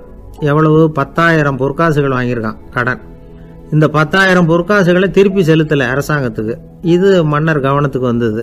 உடனே நம்ம அரண்மனையில் இருக்கிறவனே அரசு கடன் வாங்கி திருப்பி செலுத்தாமல் இருக்கான், அவனை கூப்பிட்டு வாங்கன்னு சொல்லி கூப்பிட்டுட்டு வந்தாங்களாம். விசாரிச்சிருக்கிறாங்க, என்னப்பா நீ எவ்வளவு ஒன்று? ஆமாங்க, 10,000 பொற்காசுகள் வாங்கியிருக்கிறேன், இன்னும் திருப்பி கட்டலைன்றிருக்கான். உடனே அவர் மன்னர் சொல்லியிருக்கிறார், நம்ம சட்டத்திட்டப்படி நீ உடனே பணத்தை திருப்பி கட்டிடு. அப்படி உன்னால் கட்ட முடியலன்னா உன்னுடைய வீடு, வாசல், சொத்து, சுகம் எல்லாத்தையும் விற்று அந்த பணத்தை அரசு கருவூலத்தில் சேர்த்துக்கிறதுக்கு நானே ஏற்பாடு பண்ணிடுறேன் அப்படின்னு அந்த மன்னர் சொன்னாராம். இவன் அப்படியே அதிர்ச்சி ஆகிட்டான், அப்படியே பொத்துன்னு காலில் விழுந்தானா. மன்னா, என்னை மன்னிச்சுங்க, என்னால் முடியல, எனக்கு மன்னிப்பு கொடுங்க அப்படின்ட்டுருக்கான். உடனே அவர் எழுந்திரிச்சு, சரி நீ மன்னிப்பு கேட்டுவிட்ட, அதனால் உன்னை மன்னிக்கிறேன், நீ பணம் கட்ட வேண்டாம் அப்படின்னு சொல்லி அந்த மன்னர் அவனை விட்டுட்டாராம். பணத்தையும் தள்ளுபடி போட்டார், நீ திருப்பி கட்ட வேண்டான்னு. இவனுக்கு ரொம்ப மகிழ்ச்சி, அதனால் ரொம்ப உல்லாசமாக வந்துகிட்டு இருக்கிறான். தெருவில் வந்துக்கிட்டு இருக்கிறப்ப இவங்கிட்ட கடன் வாங்கின ஒருத்தன் எதுக்கு வந்துக்கிட்டு இருக்கான். அவன் இவங்கிட்ட ஒரு 100 பொற்காசுகள் கடன் வாங்கியிருக்கான். அவன் வந்தான், இவன் போய் அவன் சாட்டையை பிடிச்சிக்கிட்டான், நீ எப்படா என் கடனை திருப்பி கொடுக்க போறேன்னு. அவன் இப்போ முடியல, கொஞ்சம் பொறுத்துக்கா, அப்புறம் தரேன் இருக்கான். அதெல்லாம் முடியாது, நீ கொடுத்து தான் ஆகணும் அப்படின்னு இவன் புடிவமாக சொல்கிறான். இப்போ நிலைமையை பாருங்க, இவன் ஏற்கனவே 10,000 பொற்காசுகள் அரசாங்கத்தில் கடன் வாங்கினா அதுக்கு மன்னிச்சு விட்டுட்டார் இவனை. ஆனால் இவன் இன்னொருத்தனை மன்னிக்கிறதுக்கு தயாராக இல்லை. இவங்கிட்ட கடன் வாங்கின இன்னொருத்தன் 10 பொற்காசுகள், அவனை மன்னிக்க தயாராக இல்லை. அவனை கொண்டு போய் நீதிமன்றத்தில் கொண்டு போய் நிறுத்தி தண்டனை வாங்கி கொடுத்துட்டான். நீதிபதி என்ன சொன்னார், அந்த இவன் வாங்கின பொற்காசுகளை திருப்பி கட்டுற வரைக்கும் ஜெயிலில் இருக்கணுங்கிறது தீர்ப்பு. ஆனால் உடனே அரசர் காதில் விழுந்தது. சொல்லிட்டாங்க, உங்ககிட்ட மன்னிப்பு வாங்கிட்டு போனானே ஒருத்தன், அவன் இன்னொருத்தனை மன்னிக்கிறதுக்கு தயாராக இல்லை, அவனை கொண்டு போய் ஜெயிலில் அடைச்சிட்டான் அப்படின்னு. உடனே மன்னர் பார்த்தார், இவனை மறுபடியும் கூப்பிட்டு வர சொன்னார். தபாரப்பா, நான் உன்னை மன்னிச்சு விட்டேன், ஆனால் நீ இன்னொருத்தனை மன்னிக்கிறதுக்கு தயாராக இல்லை, அதனால் என்னுடைய தீர்ப்பையும் மாத்துறேன், நீயும் அரசு கடன் தீர்ற வரைக்கும் ஜெயிலில் தான் இருக்கணும் அப்படின்னு சொல்லி ஜெயிலுக்கு அனுப்பிச்சிட்டாராம். இப்படி ஒரு கதையை இயேசுநாதர் தன்னுடைய சீடருக்கு சொன்னதாக ஒரு வரலாறு. அது என்ன, அதுலேருந்து நாம் புரிந்து கொள்ள வேண்டியதுன்னா, நாம் மன்னிக்கப்படணும்னு நாம் விரும்புகிறோம்னா நாம் இன்னொருத்தரை மன்னிக்கிறதுக்கு தயாராக இருக்கணும். அதனால் நாம் இன்னொருத்தரை யாரையும் மன்னிக்க மாட்டோம், ஆனால் என்ன இன்னொருத்தர் மன்னிக்கணும் அப்படிங்கிறது மாதிரி செய்யக்கூடாதுன்னு சொல்லுவாங்க. அது மாதிரி நாம் இப்போ இது தப்பாக புரிஞ்சுக்கிறவங்களும் இருக்கிறாங்க. பாவம் மன்னிப்புங்கிறதெல்லாம் எதுக்குன்னா, அதாவது மறுபடியும் பாவம் செய்யாமல் இருக்கிறதுக்காக தான். அதான் மன்னிக்கிறாரே அப்படிங்கிறதுக்காக மறுபடியும் பாவம் பண்ணிகிட்டு இருக்கிறது இல்லை. அதான் ஒருத்தர் கேட்டாராம், பாவத்திலேருந்து மன்னிப்பு கிடைக்கணும்னா நீ என்ன செய்யணும் அப்படின்னு கேட்டிருக்கார். அதுக்கு அவன் சொல்லியிருக்கிறான், நான் முதல்ல பாவம் செய்யணும், அப்போ தானே மன்னிப்பு கிடைக்கும் அப்படின்னு நானாம். இப்படிப்பட்டவர்கள் தான் இன்றைக்கி உலகத்தில் அதிகமாக இருக்கிறாங்க. அதனால் இந்த மன்னிப்பின் மகத்துவங்கிறது இயேசுநாதர்கிட்டேருந்து தான் நாம் புரிஞ்சுக்கணும். அந்த இயேசு சொன்ன அந்த மன்னிக்கிற மனோபாவம் இருந்தால் இன்றைக்கி உலகம் பூராவும் அமைதி பூங்காவாக இருக்கும். அதில் ஒன்றும் ஆச்சரியமே இல்லை, அதில் ஒன்றும் சந்தேகமும் இல்லை. அதனால் மன்னிக்கிற மனோபாவத்தை நாம் எல்லாரும் நமக்குள்ளே வளர்த்து கொள்ள வேண்டும் அப்படிங்கிறது தான் நாம் இன்றைக்கு எல்லோரும் சிந்தித்து பார்க்க வேண்டிய ஒரு செய்தி. ஒரு நண்பர் இருக்கார், எப்போ பார்த்தாலும் கையில் ஒரு புத்தகம் இருக்கும். புத்தகம் இல்லாமல் எங்கேயும் புறப்பட மாட்டார். எதுக்காக இப்படி எடுத்துகிட்டு போகிறீங்க அப்படின்னு கேட்டால், எனக்கு இது ஒரு நல்ல நண்பன் மாதிரி, இந்த காலத்தில் எங்கே போனாலும் காத்திருக்க வேண்டியிருக்கு, அது மாதிரி சமயத்தில் நான் நண்பன் கூட பேசிக்கிட்டு இருப்பேன் அப்படின்பாரான். ஒருத்தர் ஒரு பெரிய அரச பதவியில் இருந்தார். அவர் பதவியிலேருந்து இறங்க வேண்டிய சூழ்நிலை. அரசு கொடுத்துருந்த வீட்டை விட்டுட்டு வெளியில் வர்றார். வரும்பொழுது 2 கையிலையும் 2 பெட்டியை எடுத்துகிட்டு வந்தாராம். சார், உங்களுடைய உடைமைகள் அப்படின்னு கேட்குறாங்க அங்கே இருந்த ஊழியர்கள். இவர் தன்னுடைய கையில் இருக்கிற பெட்டியை காட்டி, இதுதான் என்னுடைய சொத்து அப்படின்னாராம். ஒரு பெட்டியில் அவருடைய உடைகள், இன்னொரு பெட்டியில் அவர் விரும்பி படிக்கிற புத்தகங்கள். அவ்வளவுதான், இதுதான் இருந்துதான். புத்தகம் படிக்கிறது மனசுக்கு நல்லதுங்கிறது நமக்கு தெரியும். புத்தக வாசிப்பு உடம்புக்கும் நல்லதுங்கிறாங்க. அது நமக்கு ஆச்சரியமாக தான் இருக்குது. ஒரு நபர் ஒரு வருஷத்தில் சராசரியாக 2000 பக்கங்களை படிச்சிருக்கணுமா, யுனெஸ்கோ பரிந்துரை. ஆனால் நம்ம நாட்டில் நாம் சராசரியாக படிக்கிறது 32 பக்கங்கள். அவ்வளவுதான். இவ்வளவுக்கு நம்ம நாட்டில் 6000த்துக்கும் மேற்பட்ட நாளேடுகள், 2000த்துக்கும் மேற்பட்ட இதழ்கள், மலர்கள், இவ்வளவு இருந்தும் சரியாக வரல. இந்த உலகத்தில் முதல் நூலகம் எங்கே எப்போ ஆரம்பமாச்சு தெரியுமா? கிமு 2500ஆம் ஆண்டில் அது ஆரம்பமாயிருக்குது. பாபிலோனியாவில் அமில் அணு அப்படிங்கிற அரசன் தான் நூலகத்தை உருவாக்கி இருக்கிறான். அப்போல்லாம் தாள் கிடையாது, களிமண் தான். களிமண் பலகைகளில் எழுதி அது தொகுத்து அப்படியே நூலாக்கி அதை நூலகத்தில் வச்சுருப்பாங்களாம். அரசருடைய நூலகத்தில் 1000த்துக்கும் மேற்பட்ட நூல்கள் இருந்ததாக வரலாற்று குறிப்பு இருக்குது. அது மட்டும் இல்லை, அந்த நூலகத்தில் பொருள் வாரியாக, அதாவது சப்ஜெக்ட் வாரியாக புத்தகங்களை வகைப்படுத்தி வச்சுருந்தாங்களாம். அதில் மிச்சம் இருந்த ஒரு 25 களிமண் பலகை புத்தகங்கள் இன்றைக்கும் பிரிட்டிஷ் அருங்காட்சியகத்தில் இருக்குதான். அச்சு தாள் இதெல்லாம் ஏற்பட்டதுக்கு அப்புறம் அமைக்கப்பட்டது தான் பிரான்சில் இருக்கக்கூடிய பாரிஸ் நூலகம். 1480 பிரெஞ்சு மன்னர் 11ஆம் லூயி இந்த நூலகத்தை அமைச்சாராம். ஆனால் அப்போல்லாம் அரசர்கள் மட்டும்தான் நூலகத்தை பயன்படுத்த முடியுமா. அதுக்கப்புறம் 17ஆம் நூற்றாண்டில் இந்த முறை மாறி பொதுமக்கள் அங்கே போகலாம், படிக்கலாம் அப்படிங்கிற நிலைமை வந்துதான். போட்லியன் நூலகம் அப்படின்னு அதுக்கு பேர், பாரிஸ் நகரத்தில் இருக்குது. அங்கே தான் நூல்களின் பட்டியல் தயாரிப்பு பணி ஆரம்பமாச்சு. கல்வி வளர்ச்சியையும் நூலகத்தையும் இணைச்சவர் நெப்போலியன் போனபார்ட். முன்பணம் செலுத்தி புத்தகத்தை படிக்கிற முறையையும் அவர் தான் கொண்டுட்டு வந்தாராம். மக்கள்கிட்ட வசூலிக்கிற வரியின் ஒரு பகுதியை நூலகத்துக்கு பயன்படுத்தினவரும் அவர் தானா. நெப்போலியன் நூலகத்தில் உலகத்தில் உள்ள எல்லா மொழி நூல்களும் இருக்குதான். அங்கே ஒரு தமிழ் நூலும் இருந்திருக்குது. அது என்னென்னா கம்பராமாயணம். சோவியத் யூனியனுக்கு படையெடுத்து போனப்போ அங்கேருந்து லட்சக்கணக்கான புத்தகங்களை இந்த பனிச்சறுக்கு வாகனங்கள் இருக்குல்ல, அதில் கொண்டுகிட்டு வந்ததாக வரலாறு.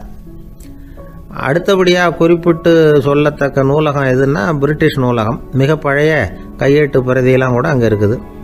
1753 ஆரம்பமாச்சு. அதில் உள்ள நூல்களை வரிசையாக அடுக்கினா 180 கிலோமீட்டர் நீளத்துக்கு வருமா. மிகப்பெரிய நூலகம் அமெரிக்க தலைநகர் வாஷிங்டனில் இருக்குதான். இந்தியாவை பொறுத்த வரைக்கும் பெரிய பழைய நூலகம் எதுன்னா கல்கத்தா நூலகம். எல்லா இந்திய மொழி நூல்களும் இங்கே உண்டு. மகாகவி பாரதியார் நடத்தின இந்தியாங்கிற இதழின் எல்லா பிரதிகளும் அங்கே பாதுகாப்பாக இருக்குது. படிக்கும் பழக்கம் இங்கே வளர வேண்டியிருக்குது. ஒருத்தர்கிட்ட ஒரு புஸ்தகத்தை கொடுத்து விமர்சனம் எழுத சொல்லியிருந்தாங்க. கொஞ்ச நாள் கழித்து அவரை போய் பார்த்து, என்னங்க புஸ்தகத்தை படித்து பார்த்தீங்களா அப்படின்னு கேட்டாங்களாம். இதுக்கு அவர் சொல்லியிருக்கிறார், இன்னும் நான் படித்து பார்க்கலிங்க, இப்போ தானே விமர்சனமே எழுதி முடிச்சிருக்கிறேன், இனிமே தான் படிக்கணும் அப்படின்னாராம்.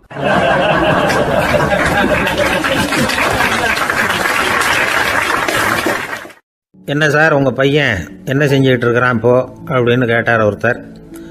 அடிக்கடி கண்ணாடி முன்னாடி நின்று அழகு பார்த்துக்கிட்டு இருக்கிறான் சார் அப்படின்னாரு அப்பா. இளம் பருவம் இப்படி தான் இருக்கும், அதையெல்லாம் சாதாரணமாக நினச்சிடாதீங்க அப்படின்னாரு அவர். என்ன சார் சொல்கிறீங்க, கண்ணாடி முன்னாடி நின்றுக்கிட்டு நேரத்தை வீணாக்கிக்கிட்டு இருக்கான், அதை ஒரு பெரிய விஷயமா நான் நினைக்கணுமா அப்படின்னாரு இவர். இளம் பருவத்தில் இளைஞர்களுக்கும் சின்ன பொண்ணுங்களுக்கும் அடிக்கடி கண்ணாடியில் பார்க்கணும்னு தோணும். அது வெறுமனே அழகு பார்க்கறது மட்டும் இல்லை, அவங்க தங்களையே தேடி கண்டுபிடிக்கிற ஒரு முயற்சி அது. இது ஒரு மனோதத்துவ விளைவு. இது வரைக்கும் சின்ன பிள்ளையா இருந்துட்டோம், இனிமேல் நாமளும் மற்றவங்க மாதிரி மனிதர்கள் தான் அப்படிங்கிற உணர்வு அவங்களுக்கு வருது. தங்களோட முகம் எப்படி இருக்குது, அழகு எப்படி இருக்குது, உடம்பு நேரம் எப்படி இருக்குது, முடி எப்படி இருக்குது அப்படிங்கிறதையெல்லாம் கண்டுபிடிக்கிறாங்க. அதுக்கப்புறம் இன்னொரு ஆணோ பொண்ணோ தன்னை கவனிக்கணும் அப்படின்னு நினைக்கிறாங்க. இதெல்லாம் மனோதத்துவ உண்மைகள், இதெல்லாம் இயற்கை. இதை பார்த்துட்டு பெற்றவங்க பிள்ளைங்க கெட்டு போட்டாங்க அப்படின்னு நினைக்கக்கூடாது, அவங்கள திட்டிகிட்டே இருக்கக்கூடாது. இன்னைக்கு பல குடும்பங்களில் இதுதான் நடந்துகிட்டு இருக்குது. மனுஷ வாழ்க்கையிலேயே இப்படியும் இல்லாத அப்படியும் இல்லாத ஒரு பருவம் இளம் பருவம். 13லேருந்து 19 வயசுக்கு உட்பட்ட ஆண்கள் பெண்கள் இந்த வகையை சேர்ந்தவங்க, டீனேஜ் குரூப். இவங்களை சின்னவங்கன்னு நினச்சிட முடியாது, பெரியவங்கன்னு நினச்சிட முடியாது. இவங்க ரொம்ப சென்சிட்டிவ். சமூகம் நினச்சா இவங்களை நல்லவங்களாகவும் ஆக்கலாம், கெட்டவங்களாகவும் ஆக்கலாம். கொஞ்சம் அக்கறை எடுத்துக்கிட்டால் பெரிய பெரிய மேதைகளையும் விஞ்ஞானிகளையும் உருவாக்கலாம். ஆனால் நடக்கிறது என்ன தெரியுமா, அநேகமாக இவங்களை யாருமே சரியாக புரிஞ்சுக்கிறது இல்லை, இவங்களை சரியாக நடத்துறதும் இல்லை. இது வரைக்கும் நாம் சொல்கிறத கேட்டுக்கிட்டு இருந்தான், இப்போல்லாம் அவன் இஷ்டத்துக்கு நடக்க ஆரம்பிச்சுட்டான் அப்படின்னு வருத்தப்படுற பெற்றோர்கள் அதிகம். இது வருத்தப்படுற விஷயம் இல்லை, சந்தோஷப்பட வேண்டிய விஷயம். உங்கள் புள்ள சொந்தமாக யோசிக்க ஆரம்பிக்கிறதும் நடந்துக்க ஆரம்பிக்கிறதும் ஒரு தப்பான விஷயமா? அவன் கடைசி வரைக்கும் உங்கள் பேச்சையே கேட்டுக்கிட்டு இருக்கணுங்கிறது என்ன நியாயம்? இன்னைக்கு இளைஞர்களை பெரியவங்க தப்பாக புரிஞ்சுக்கிட்டு தவறாக நடத்துறதுனால தான் அவங்களுக்கு வெறுப்பு, எரிச்சல், மனக்கசப்பு எல்லாம் உண்டாகுது. பெற்றவங்க சரியாக மதிக்கிறது இல்லை அப்படிங்கிற ஒரே காரணத்தினாலேயே வீணாக போகிற பிள்ளைங்க இன்னைக்கு அதிகம். சரி, பெற்றவங்களுக்கு இன்னைக்கு என்ன தான் புத்தி சொல்ல வர்றீங்க அப்படின்னு கேட்குறீங்களா? நாம் எதையும் சொல்ல வரல, ஆனால் அது சம்பந்தமான சில நிபுணர்கள் சொல்லியிருக்கிறத உங்கள் காதில் போட்டு வைக்கலாம். அது என்னென்னா, பிள்ளைங்க கிட்ட அன்பு செலுத்துங்க. குழந்தையா இருந்தப்போ எவ்வளவு பாசமாக இருந்தீங்க, வளர வளர அதை ஏன் குறைச்சிக்கிறீங்க? பெற்றவங்களின் அன்பான வார்த்தைகளுக்கு ஏங்குறவங்க தான் இன்றைய இளைஞர்கள். அவங்க எதை சொன்னாலும் அதை அக்கறையாக காது கொடுத்து கேளுங்க, அலட்சியப்படுத்தாதீங்க. அவங்க விரும்புறது உங்ககிட்ட இருந்து ஒரு மதிப்பு, மரியாதை, அங்கீகாரம், இவ்வளவுதான். அவங்க அவங்களாவே முடிவுகள் எடுக்கட்டும், அதுக்கு நீங்கள் உதவியாக இருங்க, அது போதும். மற்றவங்க முன்னாடி, முக்கியமாக அவங்க நண்பர்கள் முன்னாடி அவங்கள பற்றி மட்டமாக பேசாதீங்க. அவங்கக்கிட்ட பொய் சொல்லக்கூடாது.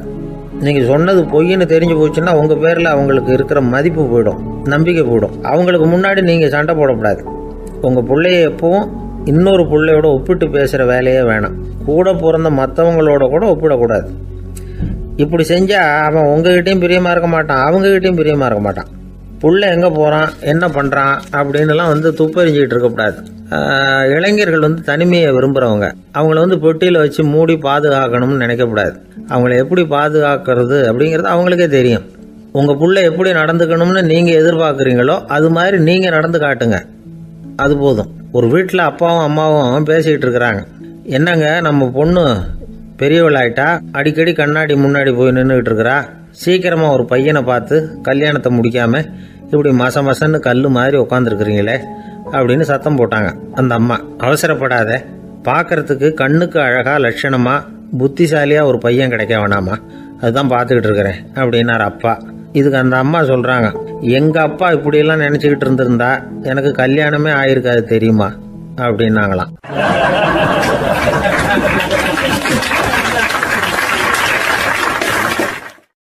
ஒருத்தர் ரொம்பவும் மகிழ்ச்சியாக வந்துக்கிட்டு இருந்தார். என்ன விஷயம்னு விசாரித்தேன். நான் தோற்று போயிட்டேன், அதுதான் மனசுக்கு மகிழ்ச்சியாக இருக்குது அப்படின்னார். எனக்கு இது ரொம்ப ஆச்சரியமாக போச்சு.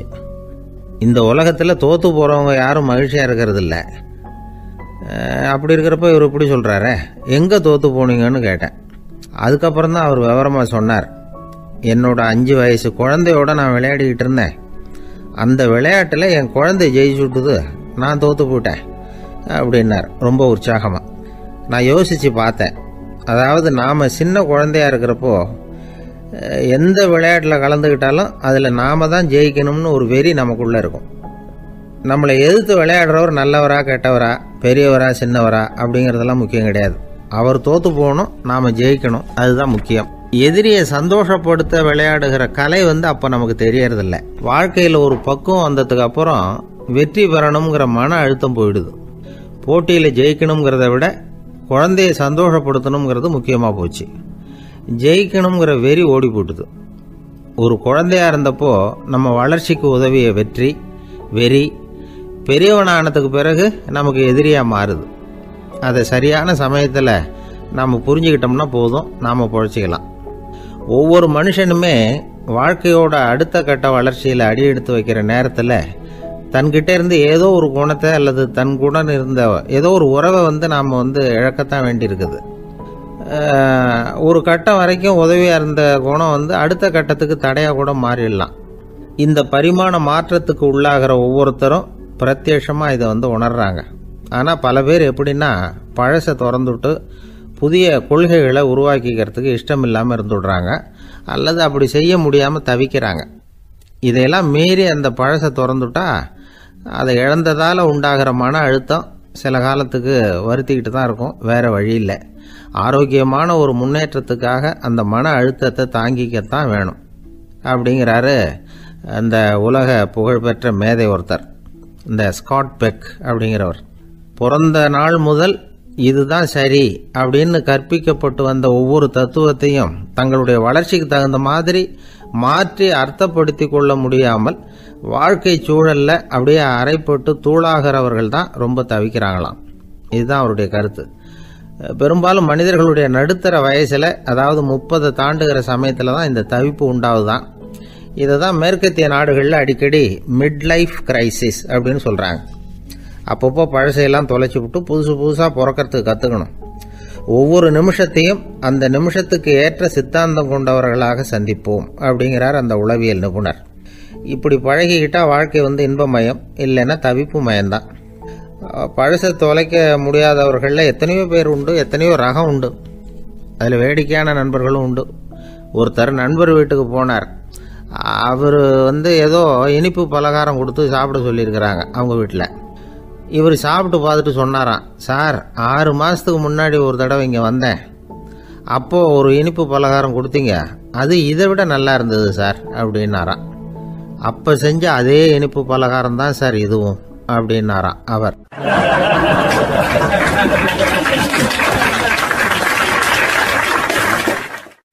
ஒரு வயசான அம்மா தெரு வழியாக போயிட்டு இருந்தாங்க. அவங்க கையில் எண்ணத்தையோ வச்சுக்கிட்டு அதை அடிக்கடி பார்த்துக்கிட்டே இருந்தாங்க. ஒருத்தன் மெதுவாக அவங்கக்கிட்ட போய் கையில் இருக்கிறது என்ன அப்படின்னு எட்டி பார்த்தா அவங்க கையில் 4 பல் இருந்துதான். இவன் ஆச்சரியமாக அந்த அம்மாவை பார்த்தான். ஏம்மா உனக்கு என்ன பைத்தியமா, ஏது இந்த பல், இதை என்னத்துக்காக கையில் வச்சுக்கிட்டு அலைஞ்சிக்கிட்டு இருக்கிற அப்படின்னு கேட்டிருக்கான். அதுக்கு அந்த அம்மா விவரம் சொல்ல ஆரம்பித்தாங்களாம். இதை பாருப்பா, எனக்கு ஒரு மகன் இருந்தான், அவனை ரொம்ப செல்லமாக வளர்த்தேன். அவனை தரையிலேயே நடக்க விடுறதில்ல, எப்பவும் தூக்கி வச்சுக்கிட்டு இருப்பேன். அவன் நல்லா பெரியவனாகி பள்ளிக்கூடம் போகிறப்ப கூட அவன் புஸ்தக மூட்டையை நான் தான் சுமந்துக்கிட்டு போவேன். பார்க்குறவங்க கூட கேலி பண்ணுவாங்க, ஏம்மா படிக்க போகிறது நீயா உன் பிள்ளையான்னு கேட்பாங்க. அவன் இன்னைக்கு எவ்வளவோ பெரிய மனுஷன் ஆகிட்டான், வெளிநாட்டில் பெரிய உத்தியோகத்தில் இருக்கான். சமீபத்தில் இங்கே வந்துட்டு போனான். ஒரு நாள் ஏதோ கோபத்தில் என்ன அரைஞ்சுட்டான். அப்போ இந்த 4 பல்லும் கீழே விழுந்துட்டுது. இன்னமும் கூட விழுந்திருக்கும், ஆனால் பல்லு தான் இல்லை. என் புள்ள அரைஞ்சதுனால விழுந்த பல்லு இல்லையா அது, அதனால் இதை எப்பவும் என் கையிலேயே வச்சுக்கிட்டு ஆசையோடு பார்த்துக்கிட்டு இருக்கிறேன். அவன் தான் வெளிநாட்டுக்கு போட்டான், அவனை பார்க்க முடியாத ஏக்கத்தை நான் இந்த பல்லை பார்த்து போக்கிக்கிறேன் அப்படின்னு நாங்களாம் அந்த அம்மா. இந்த கதை எதுக்காகன்னா, தாய் அன்பு அப்படிங்கிறது எப்படிப்பட்டதுங்கிறத புரிஞ்சுக்கிறதுக்காக. கல்யாணம் ஆனதுக்கு அப்புறம் தாயை மறந்து விடுறவங்க எத்தனை பேர் இந்த உலகத்தில், அவங்க காதில் வேணுங்கிறதுக்காக தான் இந்த தகவல். ஆனால் ஒரு விஷயம் மட்டும் நல்லா புரிஞ்சுக்கணும், தாயை மதிக்க தெரிஞ்சவங்க தான் இன்றைக்கி வாழ்க்கையில் எல்லா விதத்துலேயும் முன்னுக்கு வந்திருக்கிறாங்க. வேணும்னா விசாரித்து பார்த்துக்குங்க. இன்னொரு அம்மா இருந்தாங்க. அவங்க தினமும் ஒரு கோயிலுக்கு வருவாங்க. சாமியை பார்த்து, கடவுளே நான் இறந்து போனால் நரகத்துக்கு போகணும் அப்படின்னு வேண்டிக்குவாங்களாம். எல்லோரும் சொர்க்கத்துக்கு போகணும்னு தானே கடவுள்கிட்ட வேண்டிக்குவாங்க. இந்த அம்மா தினம் நான் நரகத்துக்கு போகணும் அப்படின்னு வேண்டிக்கிறாங்க. அங்கேருந்து அர்ச்சகருக்கு இது சந்தேகம். ஒரு நாள் அதை நேரடியாகவே அவங்கக்கிட்ட கேட்டுவிட்டார். அதுக்கு அந்த அம்மா பதில் சொன்னாங்களாம், ஐயா, எனக்கு கல்யாணம் ஆகி ரொம்ப நாள் வரைக்கும் குழந்தை பாக்கியம் இல்லாமல் இருந்தது. கோயில் குளம் எல்லாம் சுற்றி வந்தேன். ரொம்ப நாள் கழித்து ஒரு குழந்தை பிறந்தது, ஆண் குழந்தை. அவனை நான் ரொம்ப செல்லம் கொடுத்து வளர்த்தேன். அதோட விளைவு என்ன ஆச்சுன்னா, அவன் ரொம்ப மோசமாக ஆயிட்டான். கெட்ட பழக்க வழக்கம்லாம் கற்றுக்கிட்டான். அவன் இறந்து போனால் நிச்சயம் அவனுக்கு நரகம்தான் கிடைக்கும். அந்த அளவுக்கு கெட்டவன் அவன். அப்படிப்பட்ட காரியங்கள்லாம் பண்ணிகிட்ருக்கான், எனக்கு தெரியும். இவனுக்காக நரகத்தில் கூட யாரும் தயவு காட்ட மாட்டாங்க, தாட்சண்யம் காட்ட மாட்டாங்க. அதனால் இவனுக்கு முந்தி நான் இறந்து நரகத்துக்கு போயிட்டா அங்கே இவனை கவனிச்சிக்கலாமே, இவனுக்கு பணிவிடை செய்யலாமேன்னு பார்க்குறேன் அப்படின்னு நாங்களாம். அதனால தான் நான் நரகத்துக்கு போகணும்னு தினம் ஆண்டவனை வேண்டிகிட்டு இருக்கிறேன் அப்படின்னு கண்கலங்கி அந்த அம்மா சொன்னாங்களாம். அதுதான் தாய் உள்ளம்ங்கிறது. தாயின் பெருமையை சரியாக உணர்ந்துட்டா அவங்களுக்கு எப்பவும் எந்த கஷ்டமும் வராது. இது ஏதோ உபதேசத்துக்காக சொல்கிற வார்த்தை இல்லை, உண்மையான வார்த்தை. இந்த விவரத்தையெல்லாம் நண்பர் ஒருத்தர்கிட்ட சொல்லிகிட்டு இருந்தேன். அவர் கொஞ்ச நாள் கழித்து என்னை தேடி வந்தார். அவர் கையிலேயே 4 பல்லு வச்சுருந்தார்.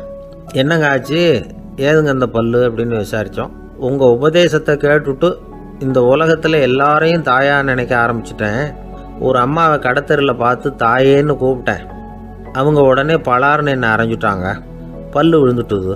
அதை தான் பொறுக்கி எடுத்துக்கிட்டு நேராக உங்களை தேடி வந்துக்கிட்டு இருக்கிறேன்னார். தாயேன்னு தானே கூப்பிட்டீங்க, அதுக்கே அரைஞ்சாங்க அப்படின்னு கேட்டோம். நான் தாயேன்னு கூப்பிட்டது அவங்க காதில் நாயேன்னு விழுந்துட்டு தான், அதுதான் இப்படி ஆயிட்டுது அப்படின்னார்.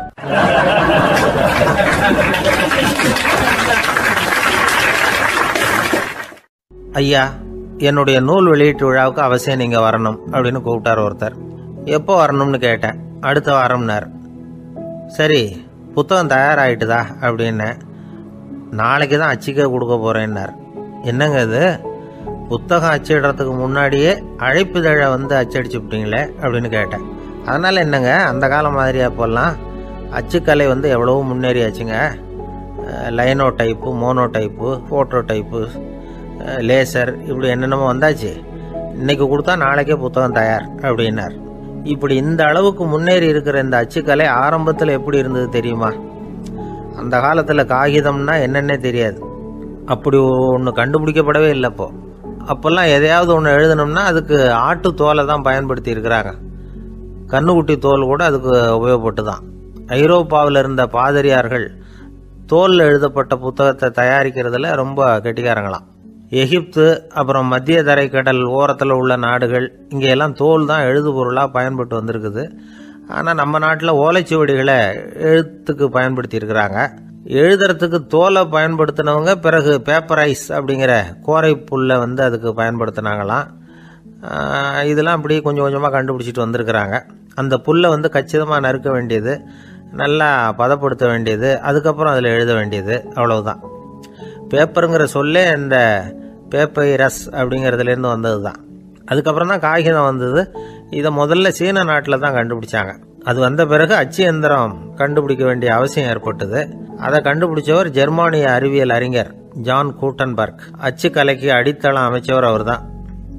ஜெர்மனியில் மெயின்ஸ் அப்படிங்கிற ஊரில் 1399 பிறந்தார்.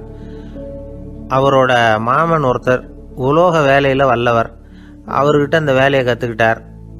அதோட வைர கற்களை பட்டை தீட்டுறதுலையும் ரொம்ப தேர்ச்சி பெற்றிருந்தார். இளம் வயசுலேயே சும்மா இருக்க மாட்டாராம். எதை செஞ்சாலும் அதை திறமையாக செய்வாராம். அவர் தான் முதல்ல மர அச்சு எழுத்துக்களை உருவாக்கினார்.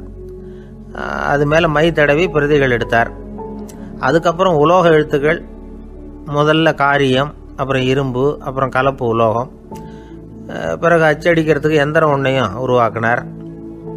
முதல்ல பைபிள் அச்சடித்தார். 1468 அவர் இறந்து போனார்.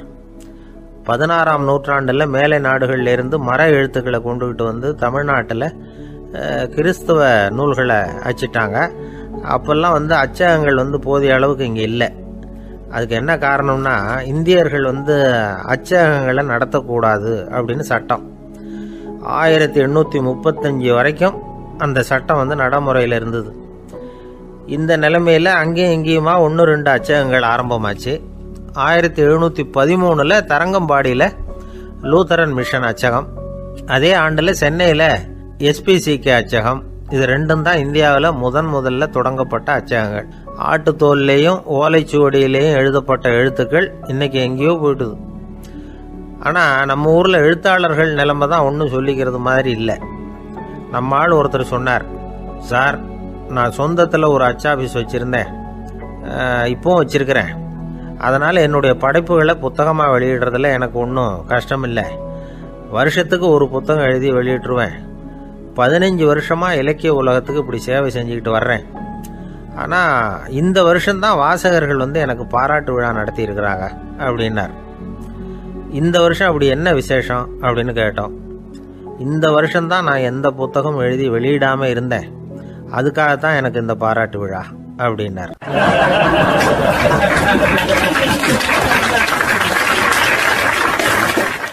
ஒரு ஆஃபீஸில் வேலை பார்க்குற ஒருத்தர் ஏதோ தப்பு பண்ணிவிட்டார். உடனே மேல் அதிகாரி அவரை கூப்பிட்டு அனுப்புனார். நீ செஞ்சது தப்புன்னார் கோபமா. இது ஒரு ரகம். சில அதிகாரிகள் இப்படி நீங்கள் செஞ்சது தப்புன்னு சொல்கிறதில்ல, நீங்கள் செஞ்சது சரி அப்படின்னு சொல்கிறதில்ல. எப்படி சொல்லுவாங்கன்னா, நீங்கள் செஞ்சது சரியில்லைன்னு நான் நினைக்கிறேன் அப்படின்னு சொல்லுவாங்களாம். அதாவது சில பேர் நீங்கள் செஞ்சது தப்புங்கிறாங்க, அதையே மாற்றி சொல்கிறாரு இவர், நீங்கள் செஞ்சது சரியில்லைன்னு நினைக்கிறேன். இது ரெண்டும் அர்த்தம் ஒன்று தான், இருந்தாலும் வார்த்தைகள் வித்தியாசம். நிர்வாக திறமை இல்லாத ஒரு அதிகாரி யூ ஆர் ராங் அப்படின்னு சொல்லுவாராம். நிர்வாக திறமை உள்ள அதிகாரியாக இருந்தால் அதையே கொஞ்சம் மாற்றி I think you are not correct அப்படிம்பாராம். இதுதான் வித்தியாசம். இருந்தாலும் வார்த்தைகளை உபயோகப்படுத்துகிற விதத்தை வச்சு தான் வேலை நல்லா நடக்கிறதும் நடக்காததும் இருக்குது. விவரம் தெரிஞ்சவங்க என்ன சொல்கிறாங்க தெரியுமா? Be a leader not a boss அப்படிங்கிறாங்க. ஒரு லீடராக பாஸாக இருக்காதே அப்படிங்கிறாங்க. சரி, அப்படின்னா லீடருக்கும் பாஸுக்கும் வித்தியாசம் உண்டா அப்படின்னு கேட்டால் இருக்குன்னு சொல்கிறாங்க. லீடருங்கிறவர் வேற, பாஸுங்கிறவர் வேற. ஒரு லீடர் எப்படி நடந்துக்குவார், ஒரு பாஸ் எப்படி நடந்துக்குவார், இதை முதல்ல நாம் தெரிஞ்சுக்கணும். அவங்க எப்படி நடந்துக்குவாங்க அப்படிங்கிறதுக்கு சில விவரங்கள் இருக்குது. அதை கேட்டோம்னா நாம் புரிஞ்சுக்கலாம் அதை. அதாவது பாஸுங்கிறவர் விரட்டிக்கிட்டே இருப்பார், லீடருங்கிறவர் ஊக்கப்படுத்திக்கிட்டே இருப்பார். நாளைக்கு சாயந்தரத்துக்குள்ளே அந்த வேலையை செஞ்சு முடிக்கலைன்னா தொலைச்சி விடுவோம் தொலைச்சி அப்படிம்பார் அவர். இவர் எப்படி சொல்லுவார்னா, இது வரைக்கும் நீங்கள் செஞ்சுருக்கிற வேலை ரொம்ப அற்புதம் அப்படிம்பார். பாஸுங்கிறவர் அதிகாரத்தை நம்பி செயல்படுறவர், லீடருங்கிறவர் நல்லெண்ணத்தை நம்பி செயல்படுறவர். நம்மக்கிட்ட அதிகாரம் இருக்குது, பவர் இருக்குது, அதனால் காரியத்தை சாதிச்சுடலாம் அப்படின்னு நினைக்கிறவர் அவர். மற்றவங்க கிட்ட ஒரு நல்ல அபிப்பிராயத்தை சம்பாதிச்சுக்கிட்டு அது மூலமாக காரியங்களை சாதிக்கிறவர் இவர். பாஸுங்கிறவர் பயத்தை உண்டு பண்ணுவார், லீடருங்கிறவர் அன்பை பரவ செய்வார். அதை செய்யலைன்னா ஆடிட்டில் தகராறாயிடும், இது செய்யலைன்னா இன்க்ரிமெண்ட் கட் ஆகிடும், இப்படி ஏதாவது சொல்லி பயமுறுத்திக்கிட்டே இருப்பார் அவர். இவர் அப்படி இல்லை. உடம்பு இப்படி இருக்குது, வீட்டில் எல்லோரும் சௌக்கியமாக இருக்கிறாங்களா, ஆஃபீஸில் எல்லாம் வசதியாக இருக்குதா, நான் ஏதாவது உதவி செய்யணுமா அப்படின்னு அன்புக்கு முக்கியத்துவம் கொடுப்பார். பாஸுங்கிறவர் எதுக்கு எடுத்தாலும் நான் சொல்லிகிட்டு இருப்பார், லீடருங்கிறவர் நாமன்னு சொல்லிகிட்டு இருப்பார். பாஸுங்கிறவர் தப்புக்கு காரணம் யாருன்னு பார்ப்பார், லீடருங்கிறவர் தப்பு என்னன்னு பார்ப்பார். இதுதான் ரெண்டு பேருக்கு வித்தியாசம். The boss shows who is wrong, the leader shows what is wrong அப்படின்னு சொல்லுவாங்க. இந்த காரியம் எப்படி செய்யப்பட்டிருக்கு அப்படின்னு தெரிஞ்சுக்கிறவர் பாஸ். இந்த காரியத்தை எப்படி செய்யணும்னு செஞ்சு காட்டுறவர் லீடர். பாஸுங்கிறவர் பணியாளர்களை திட்டுவார், லீடர் மரியாதைக்குரியவராக நடத்துவார், அதுக்குரியவராக அவர் நடந்துக்குவார். செய்கிற வேலையை ஒரு சுமையாக நினைக்க வைக்கிறவர் பாஸ், செய்கிற வேலையை ஒரு சந்தோஷமாக ஆக்கிறவர் லீடர். ஒரு முதலாளியாக இருக்கிறவர் அல்லது ஒரு நிர்வாகியாக இருக்கிறவர் இது மாதிரியான நுணுக்கங்களை எல்லாம் தெரிஞ்சு வச்சுக்கிறது நல்லது. ஒரு பாஸ் இருக்கார், அவர் ஒரு நாள் ரொம்ப பெருமையாக தன்னோட ஆஃபீஸை பற்றி பேசிக்கிட்டு இருந்தார். எனக்கு கீழே 200 பேர் வேலை செய்கிறாங்க சார், நான் ஒரு கோடு கிழிச்சா அவங்க அதை தாண்டாத அளவுக்கு நான் நடந்துக்கிறேன் சார் அப்படின்னார் அவர். அது எப்படி முடியுது உங்களால் அப்படின்னு கேட்டோம். நான் கோடே கிழிக்கிறதில்ல சார் அப்படின்னார்.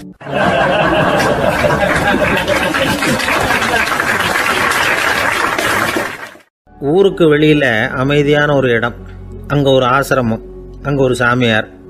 அவர் தினமும் நல்ல போதனைகள்லாம் செய்வார். பல பேர் போய் அங்கேயே சில நாள் தங்கி இருந்து அவர் சொல்கிற அறிவுரைகளை எல்லாம் கேட்டுக்கிட்டு வர்றது வழக்கம். ஒரு தடவை அவரை பார்த்துட்டு போகிறதுக்காக 3 வெளியூர் தம்பதிகள் வந்தாங்களாம். அந்த மடத்திலேயே சாப்பிட்டுக்கிட்டு தங்கியிருந்து அவங்களுடைய போதனைகளை கேட்டுக்கிட்டு போகணுங்கிறது அவங்க நோக்கம். காலையில் குளிச்சுட்டு பூஜையில் உட்காந்தார் அந்த சுவாமி. இவங்களும் குளிச்சுட்டு அந்த பூஜையை பார்க்கறதுக்காக அவர் முன்னாடி வந்து உட்காந்தாங்க. பூஜை ஆரம்பமாச்சு. சம்பிரதாயப்படி அது ரொம்ப நேரம் நடந்துக்கிட்டே இருக்குது. இவங்களுக்கு நல்ல பசி இருந்தாலும் இந்த நேரத்தில் அதை எப்படி வெளியில் காட்டிக்கிறது? பேசாமல் இருந்தாங்க. அந்த சுவாமி பூஜையை முடித்தார். அதுக்கப்புறம் பேச ஆரம்பித்தார். பேச்சு அருமையாக தான் இருந்தது, அமிர்தமாக தான் இருந்தது. இருந்தாலும் இவங்களுக்கு இருக்கிற வயிற்று பசி அது சரியாக கவனிக்க விடலை. அந்த சுவாமியே இதை கவனிச்சதா தெரியல. இவங்களுக்கு மனசுக்குள்ள ஒரு எண்ணம், உள்ள சாப்பாடு தயாராகிட்டு இருக்கும் போல இருக்கு. இந்த பேச்சு முடிஞ்சது நம்மளை உள்ளே அழைச்சிட்டு போய் சாப்பாடு போடுவாங்கன்னு நினைக்கிறோம் அப்படின்னு இவங்களாம் நினச்சிக்கிட்டாங்க. ஆனால் சுவாமி இதை பற்றி எதுவுமே பேசலை, கண்டுக்கலை. ஒரு அம்மாவால் அதுக்கு மேலே சும்மா இருக்க முடியுமா? முடியல. சாப்பாட்டை கவனிக்கலாமா அப்படின்னு சொல்லி மெதுவாக ஆரம்பித்தாங்க. கவனிக்கலாமே அப்படின்னு உள்ளே அழைச்சிட்டு போனார் சுவாமி. இவங்க ரொம்ப அவசரமாக எழுந்திருச்சு உள்ளே ஓடினாங்க. அங்கே ஒரு மேஜை மேலே ஒரு கிண்ணம் மூடி இருந்தது. இதுதான் சாப்பாட்டு மேஜை போல இருக்கு, இங்கே சாப்பாடு வந்துடும் அப்படின்னு நினச்சாங்க. உடனே போய் சுற்றி உட்காந்துக்கிட்டாங்க. சுவாமி அந்த கிண்ணத்தை எடுத்து அந்த அம்மா கிட்ட கொடுத்தார். அவங்க அதை வாங்கி மூடியை திறந்து பார்க்குறாங்க. உள்ளே ஒரு சாவி இருக்குது. சரிதான், இது சமையலறை சாவி போல இருக்கு. அங்கே போய் அதை திறந்து சாப்பாட்டை நாமே எடுத்துக்கிட்டு வந்து இங்கே வச்சுக்கிட்டு சாப்பிடணும் போல இருக்கு அப்படின்னு நினச்சாங்க.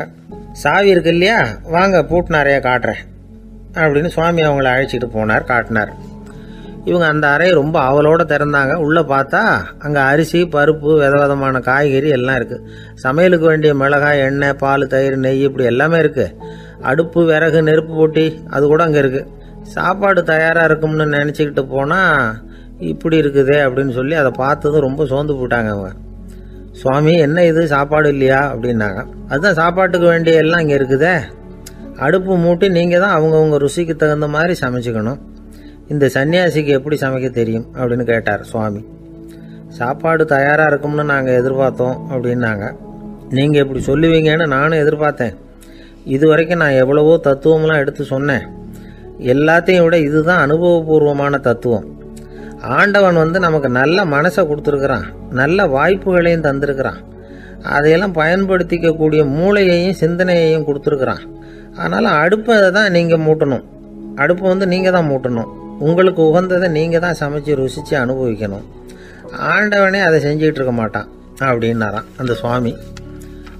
நம்முடைய வாழ்க்கையில் பல நல்ல பலன்களை பெறறதுக்கு நாம் தான் முயற்சி பண்ணணும். அதுக்குரிய சூழ்நிலையை தான் ஆண்டவன் கொடுப்பானே தவிர அதை விளக்கறதுக்காக தான் அந்த சுவாமி அப்படி செஞ்சு காட்டியிருக்கிறார். இது ஒரு பெரியவர் இப்படி ஒரு விளக்கம் கொடுத்தார். அதுக்கப்புறம் அந்த 3 தம்பதிகளும் தெளிவடைஞ்சுட்டாங்களாம். நாம் தெளிவடைகிறது எப்போங்கிறது தான் தெரியல அப்படின்னு பல பேர் இதை கேட்டுட்டு சொல்லிட்டு இருக்கிறாங்க. இந்த கதையை நம்முடைய நண்பர் ஒருத்தர்கிட்ட சொன்னேன். அந்த நண்பர் ரொம்ப சந்தோஷப்பட்டார். நீங்கள் சொல்கிறது கரெக்டு சார், ஆனால் நான் அதை விட ஒரு படி மேலே சார். எனக்கெல்லாம் அரிசி, பருப்பு இருக்கிற ரூம் எதுன்னு கையை காட்டிட்டா போதும்.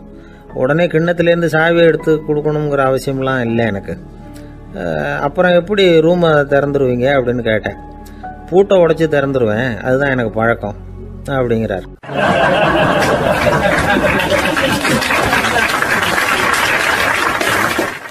ஒருத்தர் மனசில் நிம்மதி இல்லாமல் உட்காந்துருந்தார். என்ன சார் விஷயம் அப்படின்னு விசாரித்தேன். அகலக்கால் வச்சுட்டேன், அதுதான் அவதிப்படுறேன்னார். விவரமாக சொல்லுங்கன்னு. வீடு கட்டணும்னு ஆரம்பித்தேன், வேலை பாதியிலேயே நிற்கிது, கையில் பணம் இல்லை அப்படின்னார்.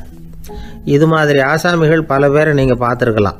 இவங்கெல்லாம் சுலபமாக மன அழுத்தத்துக்கு ஆளாயிடுறாங்க. மன உளைச்சல், அதாவது ஸ்ட்ரெஸ் அப்படின்னு சொல்கிறோமே, அதுக்கு அடிப்படையான சில காரணங்கள் உண்டு. அதாவது மிகையாக திட்டமிடுதல் அப்படிங்கிறதும் ஒரு முக்கியமான காரணம். நடைமுறை சாத்தியம் என்னங்கிறத மனசில் வச்சுக்கிட்டு எந்த திட்டத்தையும் தீட்டணும், அப்போ தான் அது சரியாக வரும். 2வது காரணம் என்ன தெரியுமா? ஒரே நேரத்தில் பல்வேறு செயல்களில் ஈடுபடுறது. தொலைபேசியில் பேசிக்கிட்டே கையில் இருக்கிற கடிதத்தை படிச்சுக்கிட்டே எதிரில் உட்காந்துக்கிட்டு இருக்கிறவருக்கும் அப்பப்போ பதில் சொல்லிக்கிட்டு மனசில் பல்வேறு சிந்தனைகளை அப்படியே ஓட விட்டுக்கிட்டு இருக்கிறது, இதுவும் மன அழுத்தத்தை உண்டாக்குது. 3வது காரணம், எதிலேயும் வெற்றி மட்டும் எதிர்பார்க்குற ஒருதலைப்பட்சமான ஆர்வம். நாம் தொட்டதெல்லாம் வெற்றியாகவே முடியணும் அப்படின்னு எதிர்பார்க்குறவங்க ஏதாவது ஒன்றில் தோல்வியை கண்டா தோண்டு போயிடுறாங்க. எப்படியும் முடியலாம்ங்கிற எண்ணம் ஏற்கனவே நமக்குள்ளே இருந்துட்டுதுன்னா அந்த அவஸ்தை வராது. அதனால் அதுவும் நம்ம வளர்த்து கொள்ள வேண்டிய ஒரு குணம். மன உளைச்சல் ஏற்படுறதுக்கு இன்னொரு காரணம் எதையும் வேகமாக செஞ்சுடணும் அப்படிங்கிற துடிப்பு. அந்த துடிப்பே மனசை அழுத்த ஆரம்பிச்சிடும். எந்த ஒரு காரியத்திலையும் தாமதமோ இடையூறோ ஏற்பட்டால் அதை பொறுத்துக்கிற மனப்போக்கம் வேணும். அது இல்லாதவங்க அழுத்தத்துக்கு ஆளாயிடுறாங்க. சில பேர் வேலைன்னு எந்த நேரம் பார்த்தாலும் வேலையே கதின்னு கிடப்பாங்க. பொழுதுபோக்குக்கோ உடற்பயிற்சிக்கோ குடும்பத்தில் உள்ளவங்க அல்லது நண்பர்கள் கூட கலந்துரையாடவோ கொஞ்சம் கூட நேரம் ஒதுக்க மாட்டாங்க. இந்த சுபாவம் மன அழுத்தத்தை உண்டு பண்ணும். இதையெல்லாம் புரிஞ்சுக்கிட்டு அதிலிருந்து விடுபடுறது எப்படின்னு யோசிக்கணும். வல்லுநர்கள் இது தொடர்பாக சில யோசனைகளை சொல்லி வச்சிருக்கிறாங்க. அது என்னன்னா, வாழ்க்கைங்கிறது பிரச்சனைகளால் பின்னப்பட்ட ஒன்று. அது எப்பவுமே முடிவடையாத ஒரு தொடர்கதை அப்படிங்கிறத முதல்ல நாம் புரிஞ்சுக்கணும். ஒரே நேரத்தில் ஒரு காரியத்தில் மட்டுமே நாம் கவனம் செலுத்தணும். அடுத்தவங்க காரியத்தில் தலையிடக்கூடாது. எதையும் பேச ஆரம்பிக்கிறதுக்கு முன்னாடி நம்மை நாமே கேட்டுக்க வேண்டிய கேள்வி 2. 1, நான் சொல்ல போகிறது ரொம்ப முக்கியமானதா? 2வது, நான் சொல்கிறத அவங்க கேட்கறதுக்கு ஆசைப்படுறாங்களா? நான் பேசுகிறதுக்கு அது சரியான நேரம் தானா? இதை யோசித்து பார்த்ததுக்கப்புறம் எதையும் பேச ஆரம்பிக்கணும். முடிஞ்ச அளவுக்கு வளைந்து போகிற சுபாவத்தை வளர்த்துக்கணும். நம்ம நேரம் விலை மதிப்பு இல்லாதது. அதை வீணாக்கக்கூடாது. சிரிக்க தெரியலனாலும் பரவாயில்ல, முகத்தில் கொஞ்சம் புன்முறுவலாவது காட்டணும். இதெல்லாம் ரொம்ப முக்கியம். அடுத்தவங்க ஏதாவது செஞ்சால் உடனே நன்றி சொல்ல மறக்கக்கூடாது. தினமும் கொஞ்சம் நேரத்தை தனிமையில் செலவு பண்ணணும். மன உளைச்சலிருந்து விடுபடுறதுக்கு 3 முக்கிய வழிகள் சொல்கிறாங்க. அதை சுருக்கமாக ரெட் அப்படின்னு சொல்கிறாங்க. RED ஆங்கில எழுத்தில். அந்த முதல் எழுத்து R, அது என்னென்னா ரிலாக்ஸேஷன், அதாவது இடை ஓய்வு. 2வது E எக்ஸர்சைஸ், உடற்பயிற்சி. 3வது டயட், திட்டமிட்ட உணவு முறை. அதனால் தியானம், மூச்சு பயிற்சி இதெல்லாம் இந்த இடை ஓய்வுக்கு வழிகள். எந்த வேலையையும் தொடர்ந்து செய்யக்கூடாது. எல்லார்கிட்டையும் கலகலப்பாக பழகணும். மாதத்துக்கு ஒரு நாளாவது குடும்பத்தோடு வெளியில் போயிட்டு வரணும். சுலபமான உடற்பயிற்சிகளை செய்யலாம். உடற்பயிற்சிங்கிறது நமக்காக நாம் செய்கிற ஒரு நீண்டகால முதலீடு அப்படின்னு சொல்லுவாங்க. அதாவது லாங் டேர்ம் இன்வெஸ்ட்மெண்ட்டாக. அளவோடு சாப்பிட்ணும், மெதுவாக சாப்பிட்ணும். இதெல்லாம் கொஞ்சம் மனசில் வச்சுக்கிட்டு நடந்துக்கிட்டால் மகிழ்ச்சியாக வாழலாம். சில பேர் சாப்பாட்டு விஷயத்தில் ரொம்ப அக்கறை எடுத்துக்கிறது உண்டு. ஒரு குண்டு ஆசாமி சாப்பிட உக்காந்தார். முதல்ல ஒரு மாத்திரை சாப்பிட்டார். எதுக்குன்னு கேட்டோம். பசி எடுக்கிறதுக்குன்னார். சாப்பிட்டு முடித்தார். பிறகு மறுபடியும் ஒரு மாத்திரை சாப்பிட்டார். இது எதுக்குன்னு கேட்டோம். சாப்பிட்டது ஜீரணமாகறதுக்கு அப்படின்னார்.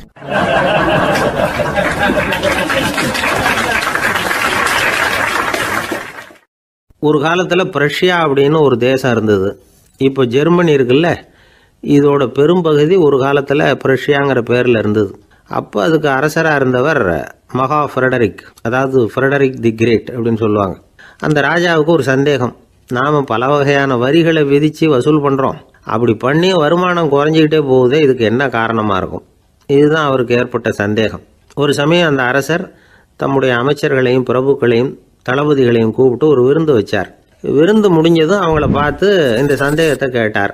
வரிகள் அதிகமாக விதித்து வருமானம் குறையறதுக்கு என்ன காரணம் அப்படின்னு கேட்டார். பல பேருக்கு இதுக்கு சரியாக பதில் சொல்ல தெரியல. அனுபவசாலியான ஒரு தளபதி எழுந்திருச்சார். அரசே, அது எப்படிங்கிறத இப்போ உங்களுக்கு காட்டுறேன்னார். உடனே ஒரு பெரிய பனிக்கட்டி ஒன்றை தன்னுடைய கையில் எடுத்தார். அதை அப்படியும் எப்படியும் திருப்பி பார்த்தார். அப்புறம் அடுத்தவர்கிட்ட கொடுத்தார். அவரும் அதை அப்படியும் இப்படியும் திருப்பி பார்த்துட்டு அடுத்தபடியாக இருந்தவர்கிட்ட கொடுத்தார். இப்படியே இதை ஒவ்வொருத்தராக பார்த்துட்டு ஒவ்வொரு கையாக மாறி கடைசியில் மன்னர் கைக்கு போய் சேர்ந்தது. மன்னர் கைக்கு அந்த பனிக்கட்டி போய் சேர்ந்தப்போ அது கொஞ்சம் கொஞ்சமாக உருகி ஒரு பட்டாணி கடலை சைஸுக்கு ஆயிட்டுது. மன்னர் யோசனை பண்ணார். வரி அதிகமாக போட்டாலும் வந்து சேர்றது குறைவாக இருக்கிறதுக்கு என்ன காரணம் அப்படிங்கிறது அவருக்கு புரிஞ்சு போச்சு. காலம்தான் மாறிட்டு இருக்கே தவிர இந்த கையூட்டு வாங்குற பழக்கம் மாறினதாக தெரியல. இன்னொரு ராஜா இருந்தார். அவர் தன்னுடைய ராஜாங்கத்தில் லஞ்ச ஊழலே சுத்தமாக இருக்கக்கூடாது அப்படின்னு நினச்சார். அவர்கிட்ட பல்வேறு துறைகளுக்கும் பொறுப்பாக இருந்த பல பேரும் ரொம்ப சுத்தமாகவும் நேர்மையாகவும் இருந்தாங்க. ஒரே ஒருத்தர் மட்டும் எல்லார்கிட்டையும் லஞ்சம் வாங்கிட்டே இருந்தார்.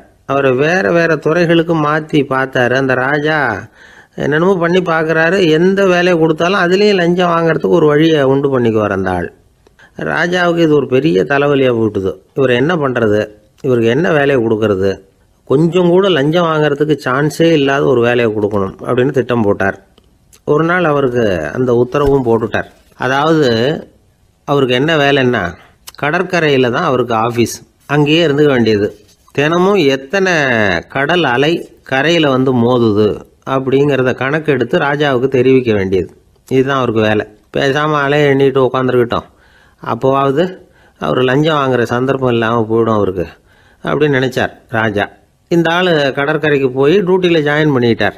ஒரே மாதத்தில் அங்கே சொந்தமாக ஒரு பிரம்மாண்டமான மாளிகை கட்டி விட்டார். ராஜாவுக்கு இது பெரிய ஆச்சரியமாக போச்சு. அலையை என்ற வேலையில் அந்த ஆள் எப்படி பணம் சம்பாதிச்சார் அப்படின்னு விசாரித்து பார்த்தார் அக்கம் பக்கத்தில். அந்த ஆள் என்ன பண்ணியிருக்கிறாருன்னா, கடற்கரையில் போய் பொறுப்பை ஏற்றுக்கிட்ட உடனே அங்கே இருந்த மீனவர்கள்கிட்ட எல்லாம் இந்த கரையில் வந்து ஒரு நாளில் வந்து மோதுற அலைகள் எத்தனை அப்படின்னு கேட்டிருக்காரு. அது எப்படிங்க தெரியும்னு இருக்காங்க அவங்க. தினமும் அந்த எண்ணிக்கை தெரியணும், நம்ம ராஜாவுக்கு தினமும் அறிக்கை அனுப்பணும், டெய்லி ரிப்போர்ட்டு. தவறுனா நீங்கள் இந்த கடலில் போய் மீன் பிடிக்கிறதுக்கு ராஜாவோட அனுமதி கிடைக்காது அப்படின்ட்டுருக்காரு. உடனே மீனவர்களும் பயந்து போட்டாங்க. கடலுக்கு போகிறதுக்கு அனுமதி இல்லைன்னா பட்டினி கிடக்கிறது மாதிரி ஆகிடுமே. மெதுவாக அந்த ஆளுகிட்ட போனாங்க, காதோட காதாக சொன்னாங்க, ஐயா எங்களால் வந்து கடல் அலையை வந்து எண்ண முடியாது, தினமும் எங்களால் முடிஞ்சதை உங்களுக்கு பணமாக கொடுத்துட்றோம், நீங்கள் தான் ராஜா கிட்ட சிபாரிசு பண்ணி நாங்கள் தொடர்ந்து மீன் பிடிக்கிறதுக்கு அனுமதி வாங்கி கொடுக்கணும் அப்படின்னு வேண்டிக்கிட்டாங்க. பணம் தினமும் வந்து சேர ஆரம்பிச்சுட்டுது. பதவியில் மற்ற பதவியோட இந்த பதவி எவ்வளவோ மேல் அப்படின்னு நினச்சிட்டான் அந்த ஆள். அது மட்டும் இல்லை, தயவு பண்ணி என்னை இந்த இடத்த விட்டு மாற்றி விடாதீங்க சார் அப்படின்னு வேற கேட்க ஆரம்பிச்சிட்டானா.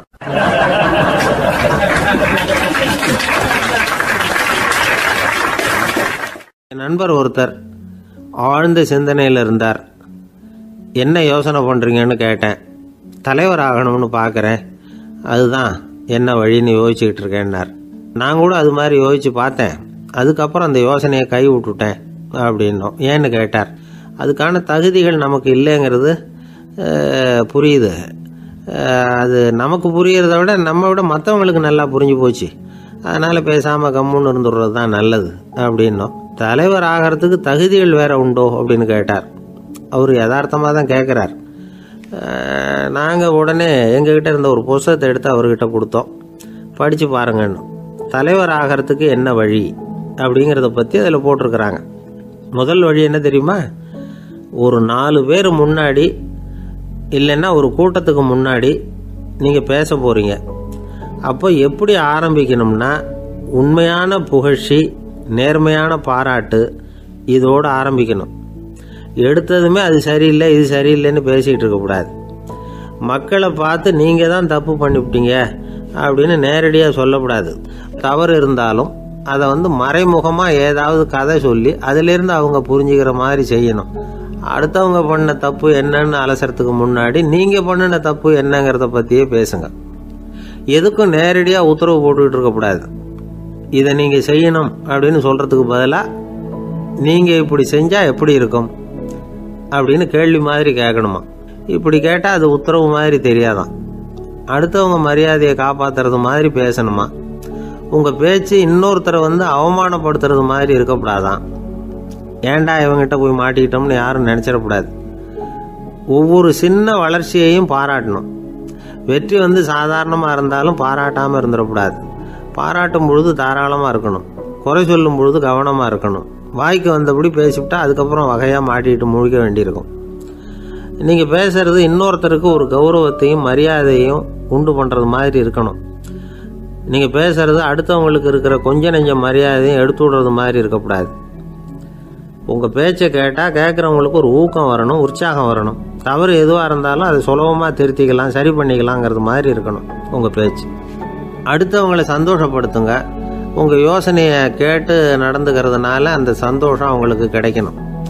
இந்த தகுதியெல்லாம் உங்ககிட்ட இருந்தால் நீங்கள் ஒரு சிறந்த தலைவராகலாம் அப்படின்னு அந்த புஸ்தகத்தில் போட்டிருக்கு. இந்த காலத்தில் வந்து தலைவர் ஆகிறதுக்கு வேறு சில தகுதிகள்லாம் கூட தேவைப்படுது. ஒரு புள்ள வந்து தன்னுடைய அப்பா கிட்ட, அப்பா உன்ன மாதிரியே நானும் அரசியலில் சேரணும், தலைவர் ஆகணும்னு ஆசைப்படுறேன், இன்னையிலேருந்து எனக்கு அரசியல் பாடம் கற்றுக் கொடு அப்படின்னு கேட்டிருக்கான். அவரும் சரின்னு சொல்லிவிட்டு ஒரு பெரிய ஏணியை எடுத்துகிட்டு வந்தாரான். ஒரு செவுத்துல சாத்தினார். இந்த ஏணியில் ஏறி உயர போய் அங்கே பரன் மேலே இருக்கிற ஒரு புத்தகத்தை எடுத்துகிட்டு வாடான் இருக்கார். மகனை பார்த்து, அப்பா ஏணி ரொம்ப உயரமாக இருக்குது, நீ ஜாக்கிரதையாக இதை பிடிச்சிக்கோ, நான் ஏறி போகிறேன் அப்படின்னு நான் பையன். பயப்படாத, நான் பார்த்துக்கிறேன்னார் அப்பா. பையன் ஏணியில் ஏறினா உச்சிக்கு போனதும் அப்பா கையை எடுத்துட்டார். ஏணி அப்படியே சரிஞ்சுட்டுது. பையன் பொத்துன்னு கீழே விழுந்துட்டான். இடுப்பு பிடிச்சிக்கிட்டே எழுந்திரிச்சான். என்னப்பா இது, இப்படி என்னை ஏற விட்டுட்டு கையை விட்டுட்டியே, இப்படி கை விடலாமா அப்படின்னு கத்தியிருக்கான். அப்பா நிதானமாக சொன்னாராம், அவசரப்படாதப்பா, அரசியலில் இதுதான் முதல் பாடம், பெத்த அப்பனா இருந்தாலும் அவனை நம்பாதே அப்படின்னு உபதேசம் பண்ண ஆரம்பிச்சாராம்.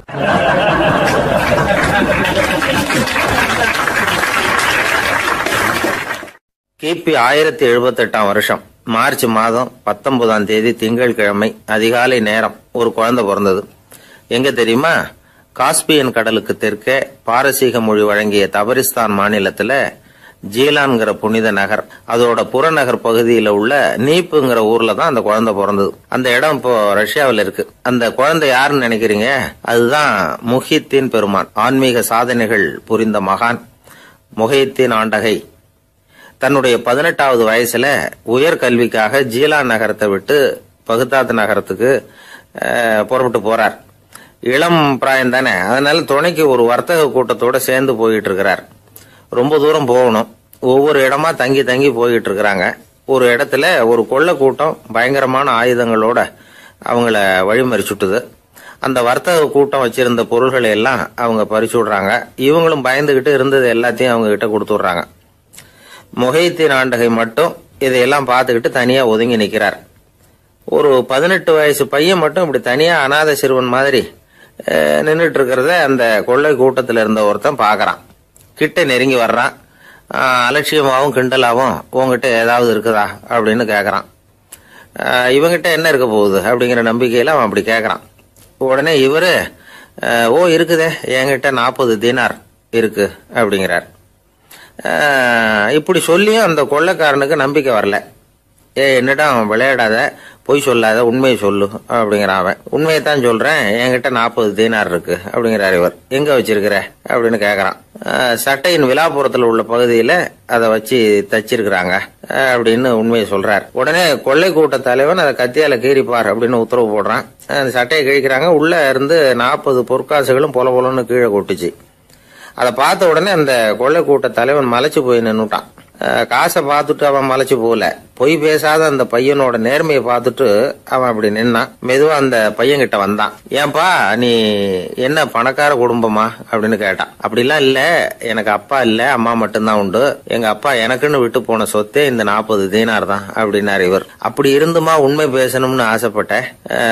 என்கிட்ட ஒண்ணும் இல்லைன்னு ஒரு வார்த்தை சொன்ன உன்னை விட்டுருப்போமே அப்படின்னா அவன். அப்படி இல்லைங்க, நான் இறைவன் திருநாமத்தை அறியக்கூடிய கல்வி ஞானத்துக்காக இப்ப போயிட்டு இருக்கிறேன்.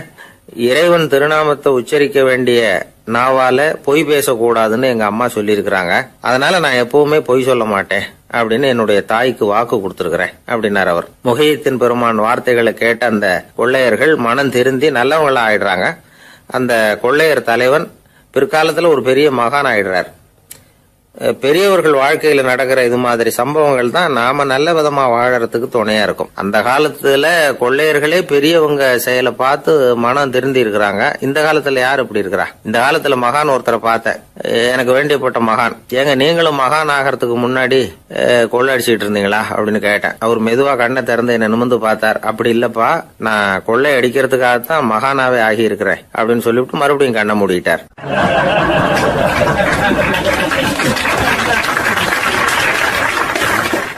என்னுடைய நீண்டகால நண்பர் ஒருத்தர் வருஷம் தவறாமல் திருநள்ளாறு அப்படிங்கிற திருத்தலத்துக்கு போயிட்டு வர்றது வழக்கம். அங்க என்ன சார் விசேஷம்னு கேட்கறது உண்டு. என்ன இப்படி கேட்குறீங்க? சனி பகவான் நலன் விருப்பப்படி அங்கதானே எழுந்தருளி இருக்கிறார். அவரை போய் பார்த்து ஒரு கும்பிடு ஓட்டுட்டு வந்தா நம்ம பிடிச்சிருக்கிற சனியெல்லாம் விலகும் அப்படிம்பார். சத்தம் போட்டு சொல்லாதீங்க சார், வீட்டில் வேற யார் காதிலையாவது இது விழுந்துற போது அப்படின்னு சொல்றது உண்டு வர்றவங்க. இப்போ நான் சொல்றதுல உள்ள நியாயத்தை புரிஞ்சுக்கிட்டு அவரும் கொஞ்சம் எச்சரிக்கை உணர்வோட நமக்கு நன்றி சொல்லுவார்னு வச்சுங்களேன். அதாவது பார்வை மூலமாவே. அந்த நண்பருக்கு ஆன்மீக விஷயங்கள்ல அதிக ஈடுபாடு உண்டு. அப்பப்போ சில புராண கதைகளை எல்லாம் சொல்றது உண்டு. ரொம்ப சுவாரஸ்யமா இருக்கும். எப்பவுமே புராண விஷயங்களை எல்லாம் அறிவியலுங்கிற தராசில் வச்சு எடை போட்டுட்டு இருக்கக்கூடாது. அப்படி பார்த்தா அதெல்லாம் நம்ப முடியாத வெறும் கற்பனைகளாக தோணும், மூட நம்பிக்கைகளாகவும் தெரியும். புராணங்களை புராணங்களாகவே புரிஞ்சுக்கிறவங்களுக்கு அதெல்லாம் அர்த்தமுள்ள செய்திகளை உள்ளடக்கி இருக்கிறதாக தெரியும். அந்த வகையில் தான் இந்த நண்பரும் நிறைய செய்திகளை சொல்கிறது உண்டு. சனியை போல கொடுக்குறவனும் இல்லை, சனியை போல கெடுக்கிறவனும் இல்லை அப்படின்னு சோதிடர்கள் சொல்லுவாங்க. நாம் ஏதாவது ஒரு வம்புல மாட்டிக்கிட்டா பிடிச்சது சனி அப்படிங்கிறோம். ராவணன் எப்பேற்பட்ட வீரன், அவனே சனி பார்வைப்பட்டது தானே சங்கடப்பட ஆரம்பித்தான் அப்படின்னார் நண்பர். அது எப்படிங்கன்னு கேட்டேன். அவர் சொல்ல ஆரம்பித்தார், இந்த ராவணன் இருக்கானே நவ கிரகங்களையும் பிடிச்சி கொண்டுட்டு தன்னுடைய சிம்மாசனத்தில் அப்படியே படிகளாக போட்டு வச்சுட்டானா, ஒவ்வொரு படியாக. பாவம் அந்த 9 தேவதைகளும் ஒவ்வொரு படியாக குப்புற கிடக்குறாங்க. நவக்கிரகம் நம்மளை ஆட்டி படைக்குதுன்னு நாம் சொல்லிட்டு இருக்கிறோம். ஆனால் அந்த நவக்கிரகங்களை ராவணன் எப்படி வச்சுருந்தான் பாருங்க. எல்லாரையும் சிம்மாசனத்துக்கு பக்கத்தில் படிப்படியாக போட்டு வச்சிருக்கிறான். காலை அது மேலே வச்சு தான் ஏறி போகணும். வேற வழி இல்லாமல் எல்லாரும் குப்புற விழுந்து கிடக்குறாங்க. ராவணன் ஒவ்வொரு தடவையும் இவங்க முதுகில் அடி வச்சு ஏறி தான் அந்த சிம்மாசனத்துக்கு போகிறது வழக்கம். இப்படி நடந்துகிட்டு இருக்கிறது நாரதர் கண்ணில் போட்டுட்டு தான். அவர் சும்மா இருப்பாரா? யோசனை பண்ணார் என்ன செய்யலாம் அப்படின்னு. ஒரு முடிவு பண்ணிட்டு நேராக ராவணன் கிட்ட போனாராம். ராவணா, நீ நவக்கிரகங்களை பிடிச்சி கொண்டாந்து உன்னுடைய சிம்மாசனத்துக்கு படிகளாக போட்டு வச்சிருக்கிற, அது உன்னுடைய வீரத்தை காட்டுது. இருந்தாலும் ஒரு விஷயத்த நீ யோசிச்சு பார்க்கணும். ஒவ்வொரு தடவை நீ சிம்மாசனத்துக்கு போகும்பொழுதும் நவக்கிரகங்களின் முதுகலை அடி வச்சு நீ ஏறி போற, அது உனக்கு பெருமை கிடையாது. அவங்களுடைய மார்புல அடி வச்சு ஏறி போகணும், அதுதான் உனக்கு பெருமை அப்படின்னாரா. இவர் சொல்றதும் சரிதானே அப்படின்னு யோசிச்சிருக்கான் ராவணன். உடனே குப்புற கிடந்த நவக்கிரகங்களை திருப்பி மல்லாக்க போட்டான். அவங்க மார்புல அடி வச்சு மேலே ஏறி சிம்மாசனத்துக்கு போனானா. அப்படி போயிட்டு இருக்கும் பொழுது சனி பகவானின் பார்வை அவன் மேலே பட்டுதான். அவ்வளவுதான். என்னாச்சு தெரியுமா? சூர்பனகை தேடி வந்தா. சீதையோட அழகை பற்றி தன்னுடைய அண்ணங்கிட்ட சொல்ல ஆரம்பிச்சுட்டா. விவகாரம் ஆரம்பமாயிட்டது. அதுதான் சனியினுடைய வேலை அப்படின்னு சொல்லி இந்த கதையை சொல்லி முடிச்சார் என்னுடைய நண்பர். ஆக சனியின் பார்வை நம்ம பேல படாமல் பார்த்துக்கிறது தான் நல்லதுங்கிறீங்க அப்படின்னு. ஆமாம் சார், இப்போ கூட நான் உங்கள் வீட்டுக்கு வந்திருக்கிறதே ஒருத்தருடைய பார்வை என் மேலே படக்கூடாதுங்கிறதுக்காகத்தான் அப்படின்னார். யாருங்க அதுன்னு என்னுடைய மாமனார் சார். அவசரத்துக்கு அவர்கிட்ட கொஞ்சம் கடன் வாங்கிவிட்டேன். நம்ம மாப்பிள்ளை தானேன்னு சொல்லி அவர் விட்டு கொடுக்கறதுக்கு தயாராக இல்லை. இன்னைக்கு இப்போ அவர் எங்கள் வீட்டுக்கு வரக்கூடிய நேரம், அதுதான் அவர் பார்வையிலேருந்து படாமல் தப்பிக்கலாங்கிறதுக்காக இங்கே வந்துட்டேன் அப்படின்னார். பார்வை படணும்னு இருந்தால் பட்டுத்தான் தீரும் போல இருக்கு அப்படின்னா. என்ன சார் சொல்கிறீங்கன்னார் ஒன்றும் புரியாமல். நீங்கள் இங்கே தான் வருவீங்கன்னு அவருக்கு ஏற்கனவே தெரியும் போல இருக்கு. அதனால் உங்களுக்கு முன்னாடியே உங்கள் மாமனார் இங்கே வந்துட்டார். அதுவும் அந்த பீரோவுக்கு பக்கத்தில் தான் பின்னாடி மறைஞ்சு நின்றுட்டு இருக்கிறார் அப்படின்னு.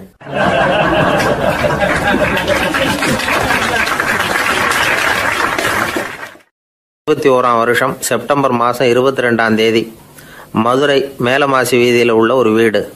அங்கே அன்னைக்கு நடந்த ஒரு அற்புத நிகழ்ச்சி பின்னாடி உலக மக்களை எல்லாம் ஆச்சரியப்பட வச்சுது. இந்திய வரலாற்றிலேயே அது ஒரு முக்கியமான நிகழ்ச்சி. உலக மக்கள் கவனமெல்லாம் காந்திஜியின் பக்கம் திரும்புறதுக்கு காரணமாக இருந்த நிகழ்ச்சி அது. கதர் துணி பிரச்சாரத்துக்காக காந்திஜி மதுரைக்கு வந்திருந்தார். சென்னை துணி வணிகர் சங்கத்தின் துணைத் தலைவர் ஒருத்தர் இருந்தார், ராம்ஜி கல்யாண் சேட்ஜி. அவருடைய வீடு மதுரை மேலமாசி வீதியில் இருந்தது. அந்த வீட்டில் தான் காந்திஜி தங்கியிருந்தார். அப்போது வயலுக்கு போகிற உழவர்கள்லாம் சின்ன சின்ன துண்டை இடுப்பில் கட்டிக்கிட்டு கலப்பையை தூக்கிக்கிட்டு தெருவில் நடந்து போகிறத கவனித்தார். ஏற்கனவே சேலத்துக்கு தெற்க பல பகுதிகளில் ஆண்களும் பெண்களும் அரைகுறை ஆடைகளோடு உழைச்சிக்கிட்டு இருக்கிறத கண்ணால் கண்டிருக்கிறார் அவர். இந்தியரின் சராசரி உடை இவ்வளவு தான் அப்படிங்கிறத புரிஞ்சுக்கிட்டார். மனசை என்னவோ பண்ணியிருக்குது. ராத்திரி பூரா அதை பற்றியே யோசனை. 22/9/21 வியாழக்கிழமை காலையில் காந்திஜி எழுந்திருக்கிறார். அவர் கூட தங்கியிருந்தவங்களையெல்லாம் பார்த்து சொன்னார், இன்னையிலேருந்து அறையில் முழு அகலத்துண்டு தான் கட்டுவேன். குளிர் அதிகமாக உள்ள காலங்களில் மட்டும் போர்வை ஒன்றா உபயோகப்படுத்துவேன்.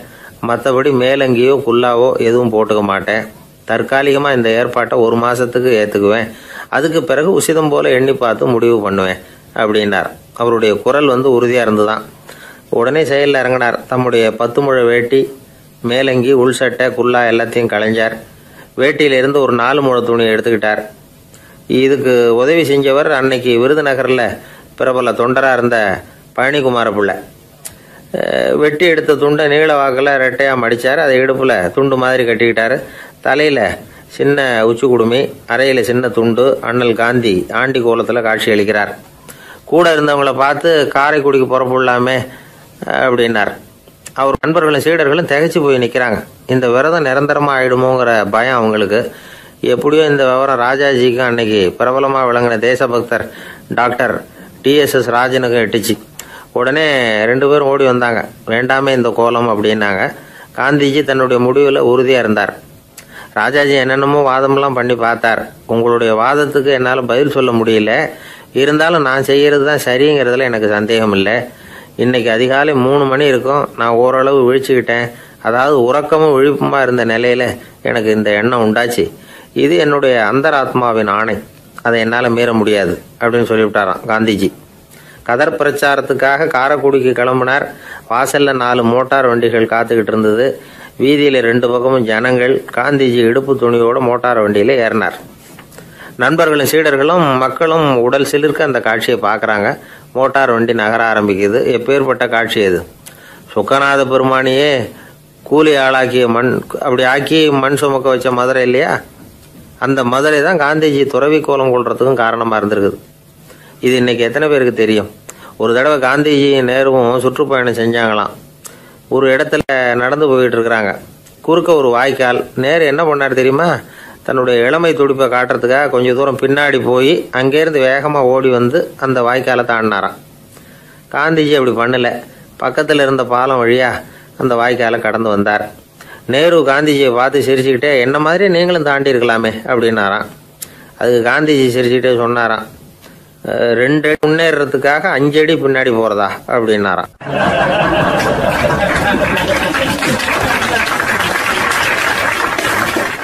ஒரு பள்ளிக்கூடம்.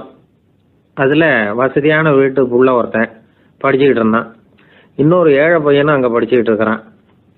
இவங்க 2 பேரும் ஒரே தெருவில் தான் இருக்கிறாங்க. பணக்கார வீட்டு பையன் பங்களாவில் இருந்தான்.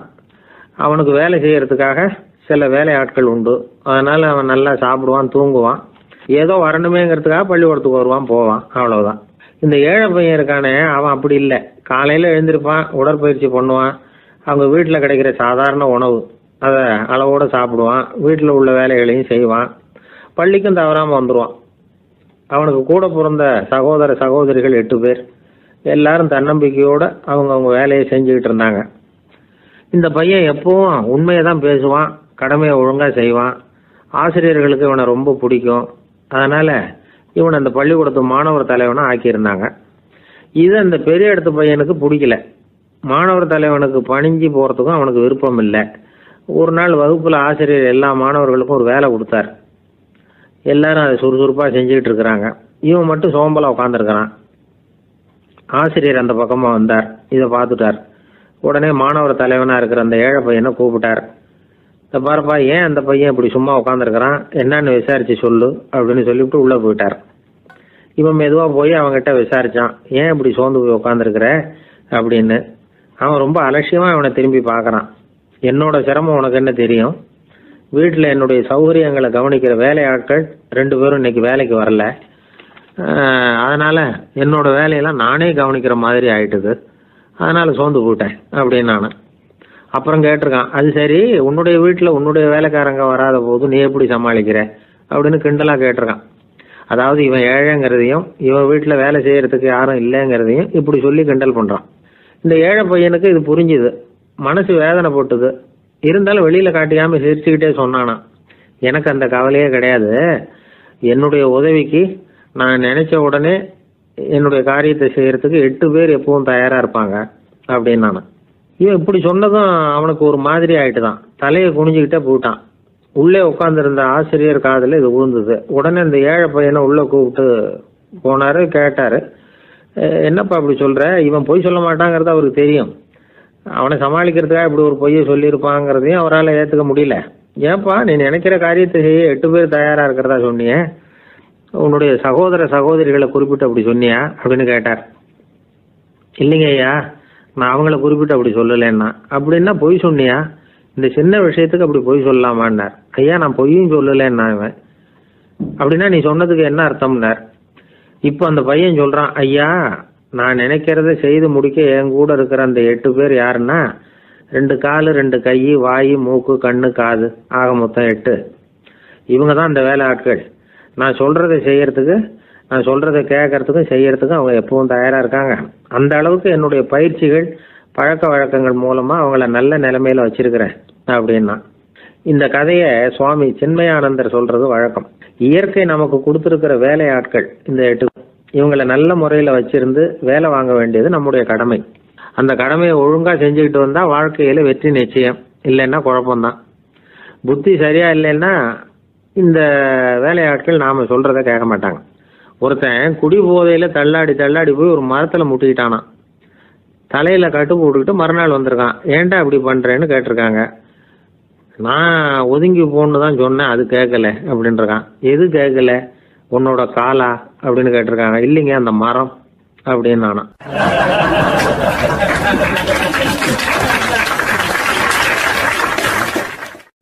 ஒரு ஊர்ல ஒரு ராஜா இருந்தார்.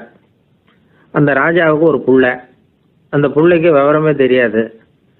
அவன் ஒரு முட்டாளுங்கிறது எல்லாருக்கும் தெரியும்.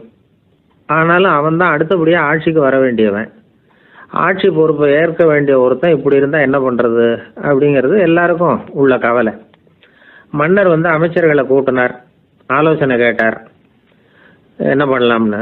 இவனை இன்னொரு நாட்டு பல்கலைக்கழகத்துக்கு அனுப்பி பார்க்கலாம், அங்க போய் படிச்சுட்டு வரட்டும், நிறைய படிச்சுட்டு நல்ல ஞானத்தோட திரும்பி வரட்டும், அதுக்கப்புறம் பார்த்துக்கலாம் அப்படிங்கிறது அவங்க சொன்ன ஆலோசனை.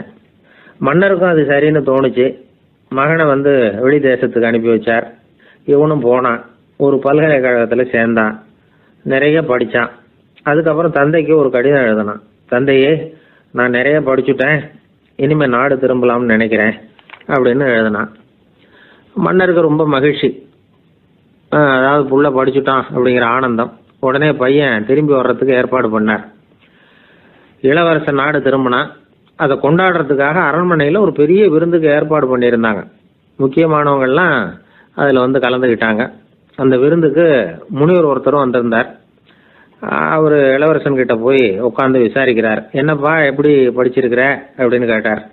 நிறைய படிச்சுட்டு வந்திருக்கிறேங்க அப்படின்னா அவன். என்னெல்லாம் படிச்ச அப்படின்னாரான். எல்லாத்தையும் விவரமா சொல்லியிருக்கிறான். அவன் அப்படி சொல்லிட்டு இருக்கும் பொழுதே முனிவர் என்ன பண்ணார், தன்னுடைய மோதிரத்தை கழட்டி உள்ளங்கையில வச்சு அப்படியே மூடிக்கிட்டாரான். அப்படியே கையை நீட்டி அவன் முன்னாடி காட்டினார். இந்த பாருப்பா, என் கைக்குள்ள என்ன இருக்கு சொல்லு பார்க்கலாம் அப்படின்னாரான். இளவரசன் ஒரு கணம் யோசிச்சான். அதுக்கப்புறம் உங்க கைக்குள்ள இருக்கிறது வட்டமான ஒரு பொருள், நடுவுல ஒரு துளை இருக்கும் அப்படின்னு நானா. முனிவர் தனிச்சு போட்டார். பையன் பெரிய அறிவாளி ஆயிட்டான் போல இருக்க அப்படின்னு நினைச்சுட்டார். அதுக்கப்புறம் கேட்டார், சரி, என் கையில இருக்கிறது வட்டமான பொருள், நடுவுல துளை இருக்கும்ங்கிறத சொல்லிவிட்டேன், அதோட பேர் என்ன, அதை சொல்லு அப்படின்னாராம். இளவரசன் கொஞ்சம் யோசனை பண்ணியிருக்கான். அப்புறம் சொன்னானா, முனிவரே, நான் படிச்ச விஞ்ஞானம் உங்களுக்கு பதில் சொல்றதுக்கு உதவல, இருந்தாலும் பதில் சொல்றேன், அது ஒரு வண்டி சக்கரம் அப்படின்னானா. இப்பதான் முனிவர் யோசிச்சாராம். அவருக்கு புரிஞ்சுதான், அதாவது முட்டாளை படிக்க வைக்கலாம், ஆனால் சிந்திக்க வைக்க முடியாது அப்படிங்கிறத அவர் புரிஞ்சுக்கிட்டாராம். தகவல் அறிவு ஞானமாகாது அப்படிங்கிறார் ஓஷோ. ஏன்னா தகவல்கள் மாறுதலை ஏற்படுத்துறது இல்லை, ஆனால் ஞானம்ங்கிறது மாறுதலால் உண்டாகக்கூடிய ஒண்ணு. அதுதான் ரெண்டுக்கும் உள்ள வித்தியாசம். மனம் சரியான வழிக்கு வரணும், அதுக்கப்புறம் படிக்கிற கல்வி தான் உண்மையான கல்வி. சரி, மனம் சரியா வர்றதுக்கு என்ன வழி அப்படின்னு கேட்டா, மனிதன் முழு மாறுதலுக்கான வழிமுறை தியானம் தான் அப்படிங்கிறார் அவர். அதனாலதான் நிறைய படிச்சிருக்கேன்னு சொல்றவன் எல்லாம் ஞானம் உள்ளவன் நினைச்சிடக்கூடாது. ஒருத்தர் இன்னொரு பெரிய மனிதரை அழைச்சிட்டு அறிமுகப்படுத்தினாராம். சார் நிறைய படிச்சிருக்கார், 3 MA வாங்கியிருக்கார், ஆனா ஒரு விஷயம், அப்பப்போ கொஞ்சம் திருடுவார், அவ்வளவுதான், மற்றபடி அவர் ஒரு பெரிய அறிவாளி தான் அப்படின்னாராம்.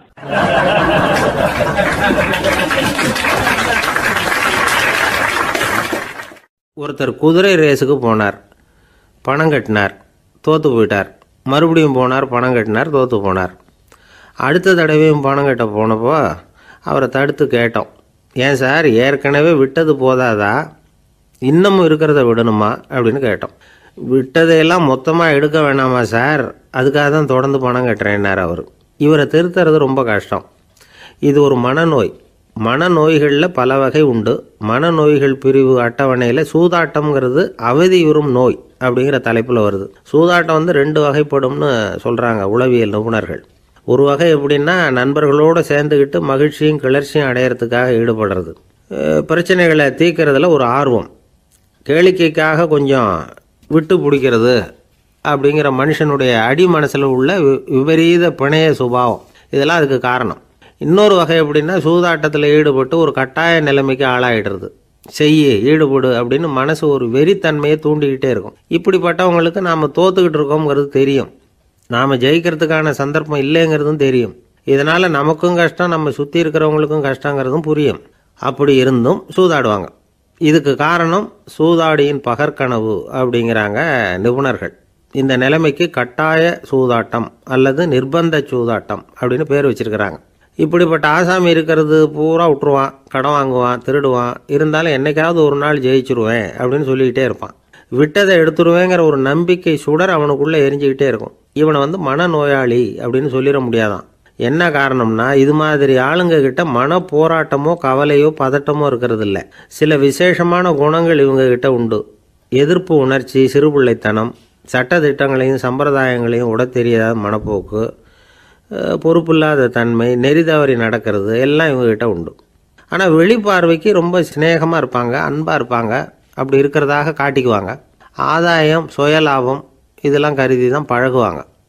இவங்க கேட்குறப்ப நாம் பணம் கொடுக்கலன்னு வச்சுக்கோங்க, நம்மளை கை விட்டுருவாங்க. நம்ம மேலே அபாண்டமாக பழி சுமத்துறது கூட தயங்க மாட்டாங்க. தங்களுடைய சூதாட்ட நடவடிக்கைகளுக்கு சாதகமான காரணங்களை சொல்லிகிட்டு இருப்பாங்க. நீ வேணும்னா பாரு, ஒரே நாளில் நான் இழந்ததையெல்லாம் மீட்டு லட்சாதிபதி ஆறேன்னா இல்லையா பாரு அப்படிம்பாங்க. தோற்று போகிறத ஒரு படிப்பினையாக இவங்க எடுத்துக்கிறதே இல்லை. தோற்று போகிறதுலேயே இவங்களுக்கு ஒரு அலாதியான சுகம். தனக்குத்தானே துன்பத்தை வரவழைச்சிக்கிட்டு இன்பம் அடையிறதுக்கு தன்வதை சுகம் அப்படின்னு பேர். இவங்கெல்லாம் அந்த ரகம்.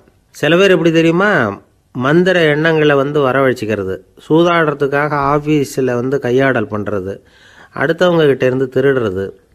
இந்த மந்திர எண்ணம் தீவிரமாச்சுன்னா ஒரு மாதிரியாக பேச ஆரம்பிச்சிருவாங்க. தோல்வி தான் சார் வெற்றிக்கு முதல் படியும்பாங்க. தன்னால் பகடக்காய்களையும் குதிரை ஓட்டிகளையும், அதாவது இந்த ஜாக்கிகள், அதெல்லாம் கட்டுப்படுத்த முடியுங்கிற பித்து நிலைக்கு இவங்கெல்லாம் தள்ளப்பட்டுருவாங்க. சில சூதாடிகள் ஆராய்ச்சி பார்த்ததில் என்ன தெரிய வந்தது தெரியுமா, அவங்கெல்லாம் குழந்தை பருவத்தில் அன்புக்காக ஏங்கினவங்களாம், புறக்கணிக்கப்பட்டவங்களாம், உதவிகளை பெற முடியாதவங்க, இப்படிலாம் இருந்திருக்கிறாங்க. இவங்க வளர வளர மற்றவங்க சௌகரியம் பற்றி அக்கறை இல்லாதவங்களாக ஆயிடுறாங்க. அதிர்ஷ்ட தேவதை தன்னோடு இருக்கிறாங்க அப்படிங்கிற அசையாத நம்பிக்கை இவங்களுக்கு. இவங்களை திருத்துறது ரொம்ப கஷ்டம். அதனால் பந்தயம், சூதாட்டம் இது மாதிரியான விஷயங்களை விட்டு விலகியே இருக்கிறது தான் நமக்கு நல்லது. ஒரு ஆள் சொன்னான், என்னுடைய குதிரை வேகமாக ஓடுறதுக்கு என்ன வழி அப்படின்னு கால்நடை மருத்துவர்கிட்ட யோசனை கேட்டேன். அவர் ஒரு பாட்டில் நிறைய மாத்திரைகளை கொடுத்து தினம் 2 மாத்திரை வேதமாக கொடுக்க சொன்னார். முதல் நாள் 2 மாத்திரையை கொடுத்துட்டு அது மேலே ஏறி உட்கார்றதுக்கு போனேன். அவ்வளவுதான். அதுக்குள்ளே அது அம்பு மாதிரி பாஞ்சு ஓடி போச்சு. நான் இன்னும் உட்காரவே இல்லை, அதுக்குள்ளே பாஞ்சு ஓடி போச்சு அப்படின்னா. அடடா, அப்புறம் நீங்கள் என்ன பண்ணீங்க அப்படின்னு கேட்டாங்க. என்ன பண்ணுறது, மீதி மாத்திரை பூராவே நான் முழுங்கி விட்டு அதுக்கப்புறம் துரத்தி பிடிச்சி அது மேலே ஏறி உட்காந்தேன் அப்படின்னா அவன்.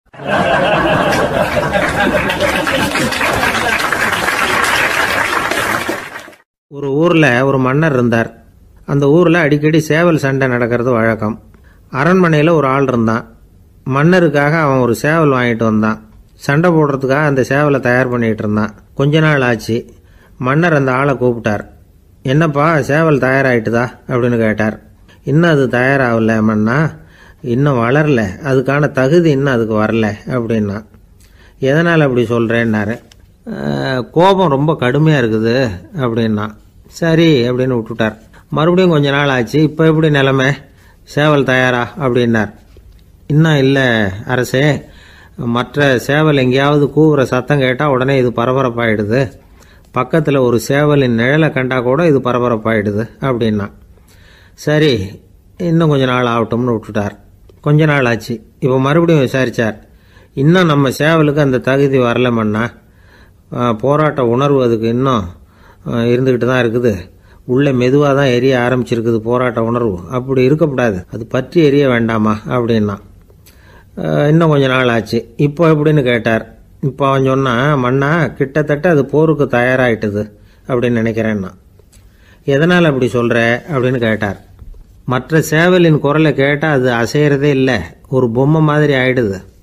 அதுக்கு உள்ள ஒரு நுட்பமான விழிப்புணர்வு வந்துட்டுது. அதனால் அது அமைதியாக இருக்குது, மௌனமாக இருக்குது. இனிமேல் அதுக்கு இணையான சேவலே கிடையாது. வெற்றி பெற அது போராட வேண்டிய அவசியமே இல்லை. அதை பார்த்த உடனே எதிரி சேவல்கள் பயந்துட்டு ஓடி போடும் அப்படின்னு சொன்னானான். அந்த சேவலை வளர்த்தவர் சி சிங் சு அப்படின்னு பேர். இந்த சுசுகி சொன்ன கதையும் அது. ஞானிகள் என்ன சொல்கிறாங்க தெரியுமா? அந்த சேவலின் ரகசியத்தை நீயும் கற்றுக்கொள், நீ அப்படி ஆயிடு, சண்டை போடாமலே வெற்றிகள் பெறுகிற நுட்பத்தை புரிந்துகொள். இதுதான் ஞானிகள் உபதேசம். ஒரு குரு கிட்ட ஒருத்தன் போயிருக்கிறான். எனக்கு சண்டை போட கற்றுக் கொடுங்கன்னா. அதுக்கு என்ன செய்யணும்னார். என்ன உங்கள் மாணவனாக சேர்த்துங்கண்ணா. சரி, இப்போ உன்னுடைய பலம் என்னன்னு கேட்டிருக்கார். இப்போ நான் தனி ஆளாக இருந்து ஒரு 100 பேரை சமாளிப்பேன் நானா. சரி, அப்படின்னா என்னுடைய மாணவனாக உன்னை சேர்த்துக்கிறேன்ருக்கார். சேர்த்துக்கிட்டார். 6 மாதம் பயிற்சி கொடுத்தார். அதுக்கப்புறம் இவனை கூப்பிட்டு கேட்டார், இப்போ உன்னுடைய திறமை எவ்வளவுன்னு. இப்போ நான் தனி ஆளாக இருந்து ஒரு 50 பேரை சமாளிப்பேன் நானா. இன்னும் உனக்கு பயிற்சி தேவைன்னாராம். தொடர்ந்து சில நுட்பங்களை எல்லாம் சொல்லி கொடுத்துருக்கிறார். 1 வருஷம் ஆச்சு, எல்லாத்தையும் கற்றுக் கொடுத்துட்டார். அப்புறம் கூப்பிட்டு கேட்டார், இப்போ உன்னுடைய திறமை எப்படிப்பா, எதிரிகள் எத்தனை பேரை உன்னால் சமாளிக்க முடியும்னாராம். அவன் சொன்னான், ஐயா, எதிரிகளின் பலம் என்னங்கிறத புரிஞ்சிக்காம அதை நான் சொல்ல முடியாதுன்னு நானும். இனிமேல் உனக்கு பயிற்சி தேவையில்லை, போயிட்டு வான்னு அனுப்பி வச்சுட்டாரான். ஒரு உண்மையை நாம் புரிஞ்சுக்கணும். அதாவது அடிக்கிறதுக்கு நமக்கு துணிச்சல் தேவையில்லை, அடிக்காமல் இருக்கிறதுக்கு தான் துணிச்சல் தேவை. அடித்தா திருப்பி அடிக்கிறவன் மன உறுதி உள்ளவன் இல்லை, அடித்தா திருப்பி அடிக்காமல் இருக்கிறான் பாருங்க, அவன் தான் மன உறுதி உள்ளவன். ஒருத்தன் தலை தெறிக்க வேகமாக ஓடிக்கிட்டு இருந்தான். எங்கடா ஓடுற அப்படின்னா, எதுக்க வந்தவன். ஒரு சண்டையை நிறுத்தத்தான் இப்படி ஓடுறேன் அப்படின்ட்டுருக்கான். யாருக்கும் சண்டை, எனக்கும் இன்னொரு ஆளுக்கும் சண்டை அப்படின்னு நான் அவன்.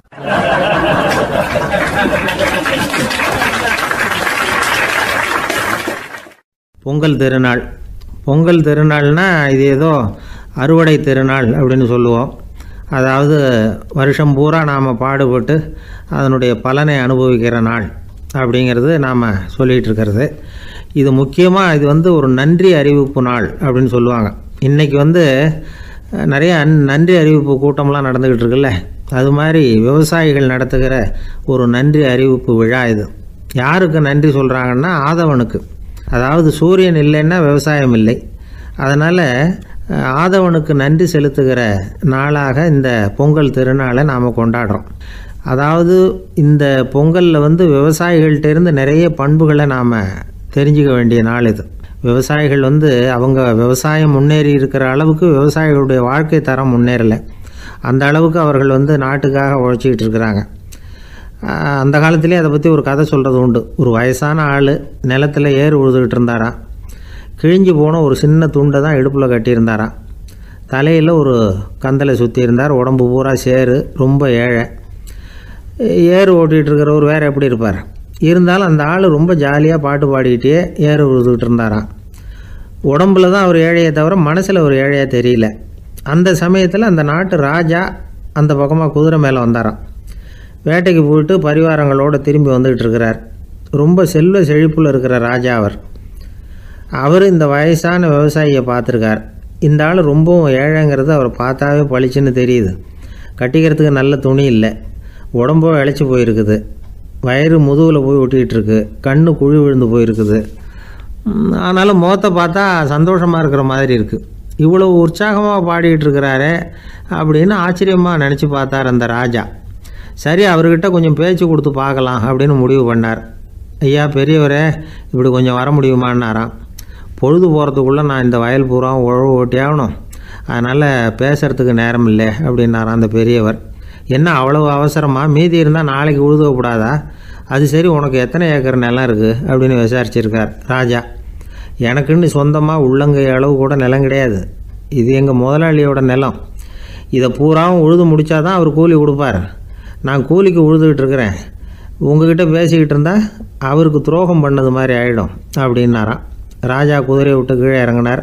வரப்பில் நடந்து அந்த பெரியவர்கிட்டே போனாராம். சரி, ஒரு நாள் பூரா உழுதா உனக்கு எவ்வளவு கூலின்னு கேட்டிருக்கார். 8 அணா கூலி கிடைக்கும்னாராம் அவர். இது ரொம்ப காலத்துக்கு முன்னாடி நடந்த ஒரு சம்பவங்கிறதுனால அப்போ 8 அணா கூலிங்கிறது ரொம்ப பெருசு. இருந்தாலும் அதுவும் அந்த ராஜாவுக்கு பெரிய கூலியாக தெரியல. இவ்வளவு தானா, இதை வச்சுக்கிட்டு நீ எப்படி காலம் தள்ளுற அப்படின்னாராம். ஒன்றும் கவலை இல்லை அப்படின்னாராம் அவர். ராஜாவுக்கு ரொம்ப ஆச்சரியமாக போச்சு. 8 அணா கூலி வாங்குகிற இந்த ஆள் கவலை இல்லாமல் இருக்கிறார், ஏராளமான வசதியோடு இருக்கிறன்னா கவலை இல்லாமல் வாழ முடியலையே அப்படின்னு நினச்சி பார்த்துருக்கார். அது சரி, 8 அணாவில் எப்படி குடும்பம் நடத்துகிற அப்படின்னு கேட்டாராம். எனக்கு கிடைக்கிற 8 அணாவில் 2 அணா குடும்பத்துக்கு செலவழிக்கிறேன், 2 அணா பழைய கடனுக்கு கொடுக்குறேன், 2 அணா தர்மம் செய்கிறேன், 2 அணா வட்டிக்கு கொடுக்குறேன், ஒரு குறையும் இல்லைன்னாராம். ராஜாவுக்கு ஒன்றும் புரியல. எனக்கு ஒன்றும் புரியலையேன்னு இருக்கார். ஐயா, எனக்கும் என் மனைவிக்கும் 2 அணா செலவாகுது. வயசான அம்மா அப்பா இருக்கிறாங்க, சின்ன வயசில் என்னை காப்பாற்றினவங்க அவங்க. அந்த கடனுக்கு 2 அணா செலவாகுது, அது பழைய கடன். என் தங்கச்சி ஒருத்தி ஆதரவு இல்லாத நிலைமையில் தன்னுடைய மகனோட என் வீட்டில் வந்திருக்கிறா, அவளுக்கும் அவள் மகனுக்கும் 2 அணா செலவு பண்ணுறேன், அது தர்மம். எனக்கு 2 பிள்ளைங்க இருக்கிறாங்க, அவங்களுக்கு 2 அணா செலவு பண்ணுறேன், அது வட்டிக்கு கொடுக்கறது மாதிரி. பிற்காலத்தில் அவங்க எங்களை காப்பாற்றுவாங்க. அந்த வகையில் நான் திருப்தியோடு வாழ்ந்துக்கிட்டு இருக்கிறேன் அப்படின்னாராம். ராஜாவுக்கு அர்த்தம் புரிய ஆரம்பிச்சுதான். அந்த பெரிய நிலத்தை விலை கொடுத்து வாங்கி அந்த பெரியவருக்கே தானமாக கொடுத்துட்டாராம். இப்போ உழுதவருக்கே நிலம் சொந்தமாகிட்டுது. அன்னையிலேருந்து அரசனுக்கும் ஆறுதல் கிடைச்சிதான். இப்படி ஒரு கதை சொல்லுவாங்க. 8 அணா வருமானத்தை வச்சுக்கிட்டு எப்படி காலத்தை தள்ளுறதுன்னு சொல்கிறதுக்காக இந்த கதையை சொல்கிறதாக யாரும் தப்பாக நினச்சிக்கக்கூடாது. கிடைக்கிறத எப்படி பங்கு போடுறார், எப்படி திருப்தியாக வாழறார் அப்படிங்கிறது தான் முக்கியம். அது மாதிரி இன்றைக்கு இந்த பொங்கல் திருநாளில் உழவர்கள் மனசு மகிழ்ச்சியாக இருந்ததுன்னா அது எல்லாரும் மகிழ்ச்சியாக இருக்கிறது மாதிரி அர்த்தம். அதனால் அவர்கள்ட்டேருந்து நாம் பாடம் கற்றுக்கணும். சில உழவர்கள் தங்கள் நிலத்தில் விளையிறத தாங்கள் சாப்பிட மாட்டாங்க, அடுத்தவங்கள்ட்ட விற்றுட்டு சந்தையில் போய் வேறு அரிசி வாங்கிட்டு வந்து தான் இவங்க சாப்பிடுவாங்க. அப்படிப்பட்ட விவசாயிகள்லாம் இது உண்டு. பங்கிடுகிற பண்பை உழவர்கள்ட்டேருந்து கற்றுக்கொள்ளுங்கள் அப்படிம்பாங்க. ஒரு ஆள் நிம்மதியாக மகிழ்ச்சியாக இருந்தானா, உங்கள் நிம்மதிக்கும் மகிழ்ச்சிக்கும் என்ன காரணம்னு கேட்டிருக்கார் இன்னொருத்தர். என்கிட்ட இருந்தது பூராவையும் என் பிள்ளைங்களுக்கு சமமாக பங்கு போட்டு கொடுத்துட்டேன், எனக்குன்னு எதுவுமே வச்சுக்கல, அதுதான் நிம்மதிக்கு காரணம்ன்றிருக்கான். உங்ககிட்ட இருந்தது எவ்வளவு இருந்தது அப்படின்னு கேட்டிருக்காரு அவர். மொத்தமாக ஒரு 50,000 ரூபா இருக்கும் அப்படின்னு இருக்கான். அவ்வளவும் பணமாகவே இருந்ததா அப்படின்னு கேட்டிருக்காங்க இவங்க. இல்லைங்க, அவ்வளவும் கடன், அதை தான் பிரித்து கொடுத்துருக்கேன் பிள்ளைங்க கிட்ட அப்படின்னு நானா அவன்.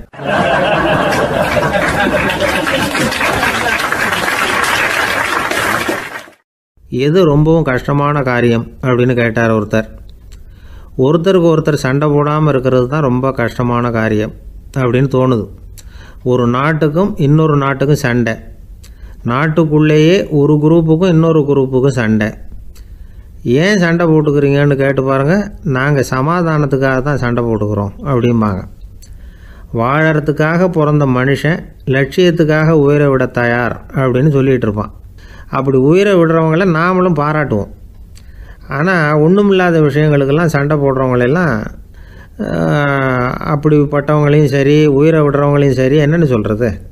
யுத்தங்களாலேயும் சண்டைகளாலேயும் நாம் அடையிறது என்னங்கிறது ஒரு பக்கம் இருக்கட்டும், இழக்கிறது என்ன தெரியுமா? ஏராளமான உயிர்கள். ரத்தம் சிந்துறதுக்கு நான் தயார் அப்படின்னு மார்தட்டி சொல்லலாம். ஆனால் ரத்தம் சிந்தினா உயிர் காத்துக்கிட்டு இருக்க தயார் இல்லை. அதாவது உயிர் நமக்காக காத்துக்கிட்டு இருக்க தயார் இல்லை. இழக்கிற ரத்தத்தை ஈடுகட்டினா தான் உயிரை காப்பாற்ற முடியும். அதனால் இது சம்மந்தமாக ஆராய்ச்சி செய்கிற கட்டாயம் ஏற்பட்டு போச்சு. அதோட விளைவாக புதுசாக ஒன்றை கண்டுபிடிச்சிருக்கிறாங்க. அதுதான் செயற்கை ரத்த பொடி. இப்போ இந்த திடீர் சாம்பார் பொடி, திடீர் ரசப்பொடி, திடீர் காப்பி பொடி இப்படிலாம் சொல்கிறோம்ல, அது மாதிரி இது திடீர் ரத்த பொடி. இஸ்ரேல் ஒரு சின்ன நாடு, மக்கள் தொகை குறைச்சல், அதோட போர்கள் வேறு. அதனால் காயம்பட்டவங்களை காப்பாற்றியே தீர வேண்டிய கட்டாயம். காப்பாற்றணும்னா ரத்த இழப்பை தடுக்கணும். அப்படின்னா உடனடியாக புது ரத்தம் செலுத்தி ஆகணும். திடீர்னு ரத்தம் வேணும்னா எங்கே போகிறது? அதுவும் கிடைக்கிற ரத்தம் சேர்கிற குரூப்பாக இருக்கணும்.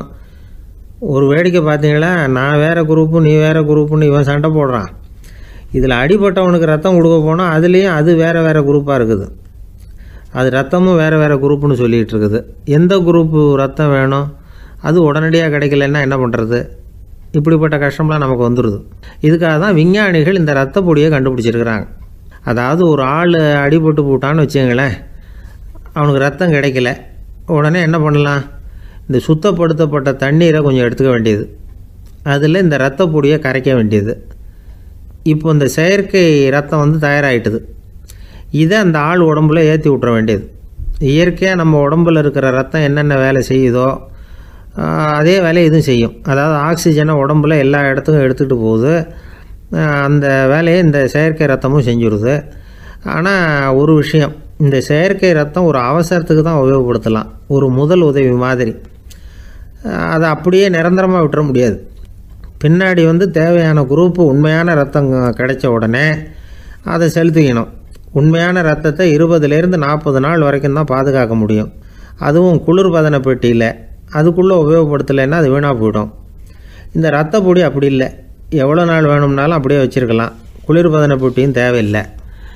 ஆனால் ஒன்று, இது தண்ணியில் கலந்து செயற்கை ரத்தமாக ஆக்கிவிட்டா அதோட வலு 72 மணி நேரம் தான், அதாவது 3 நாள்.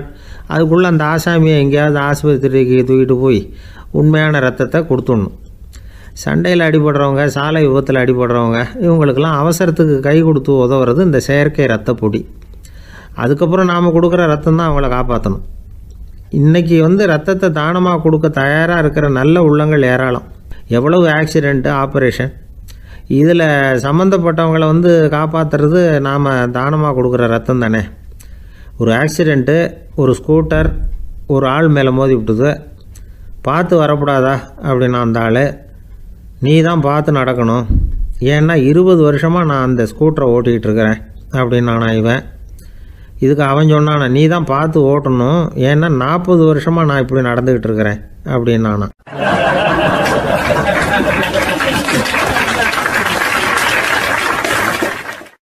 அந்த மரத்தின் உச்சியில் ஒரு பறவை கூடு, ஏதோ ஒரு பறவை கூடு கட்டியிருந்தது.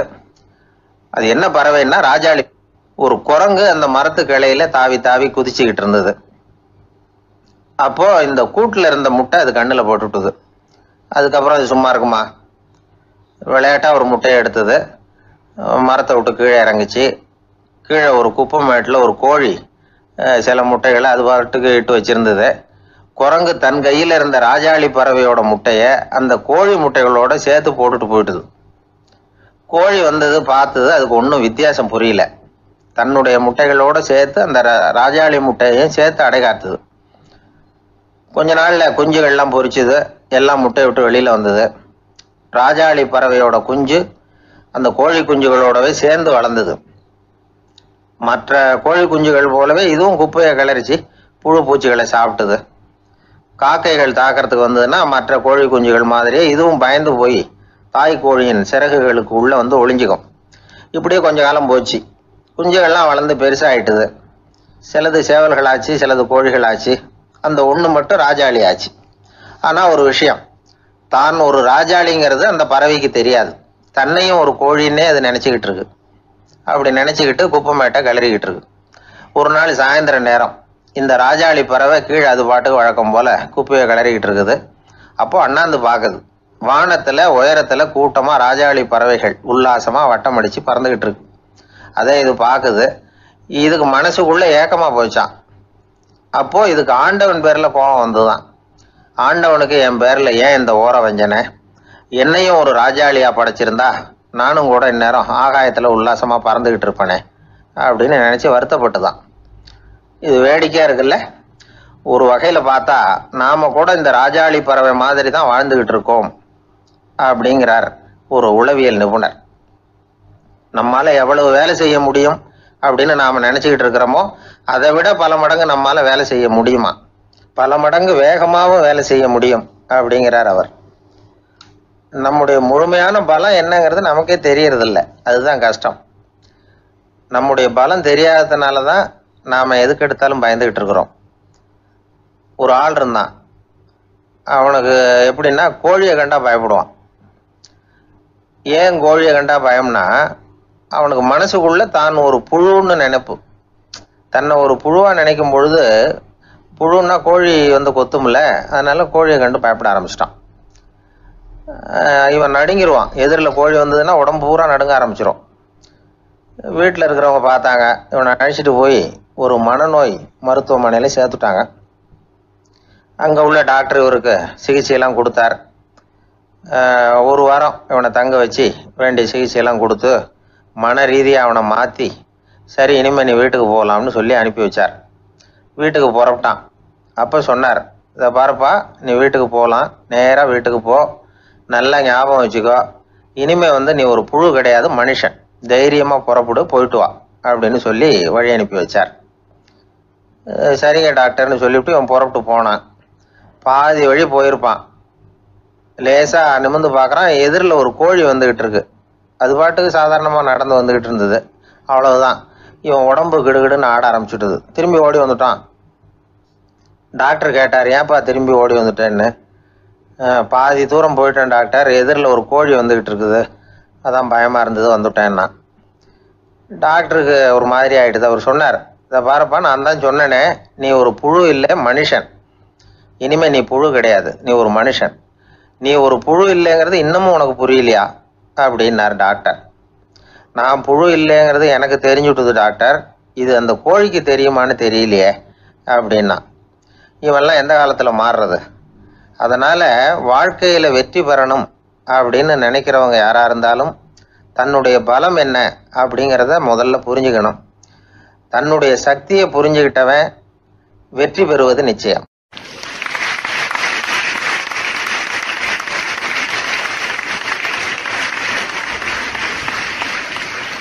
ஒருத்தர் அவசரமாக போய்கிட்டு இருந்தார்.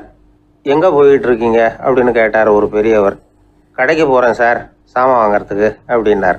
அங்கே போகிறதுக்கு முன்னாடி தெரிஞ்சிக்க வேண்டியதெல்லாம் தெரிஞ்சுக்கிட்டீங்களா அப்படின்னு கேட்டார் பெரியவர். கடைக்கு போய் காசை கொடுத்து ஒரு பொருளை வாங்கிட்டு வரப்போகிறோம், இதில் தெரிஞ்சிக்க வேண்டியது என்ன இருக்குது அப்படின்னார் அலட்சியமாக. இப்போ அந்த பெரியவர் பேச ஆரம்பித்தார். இந்த உலகத்தில் எந்த ஒரு செயலில் இறங்குறப்போவும் நாம் நல்லா ஆலோசனை பண்ண வேண்டிய விஷயம் 5 அப்படின்னார்.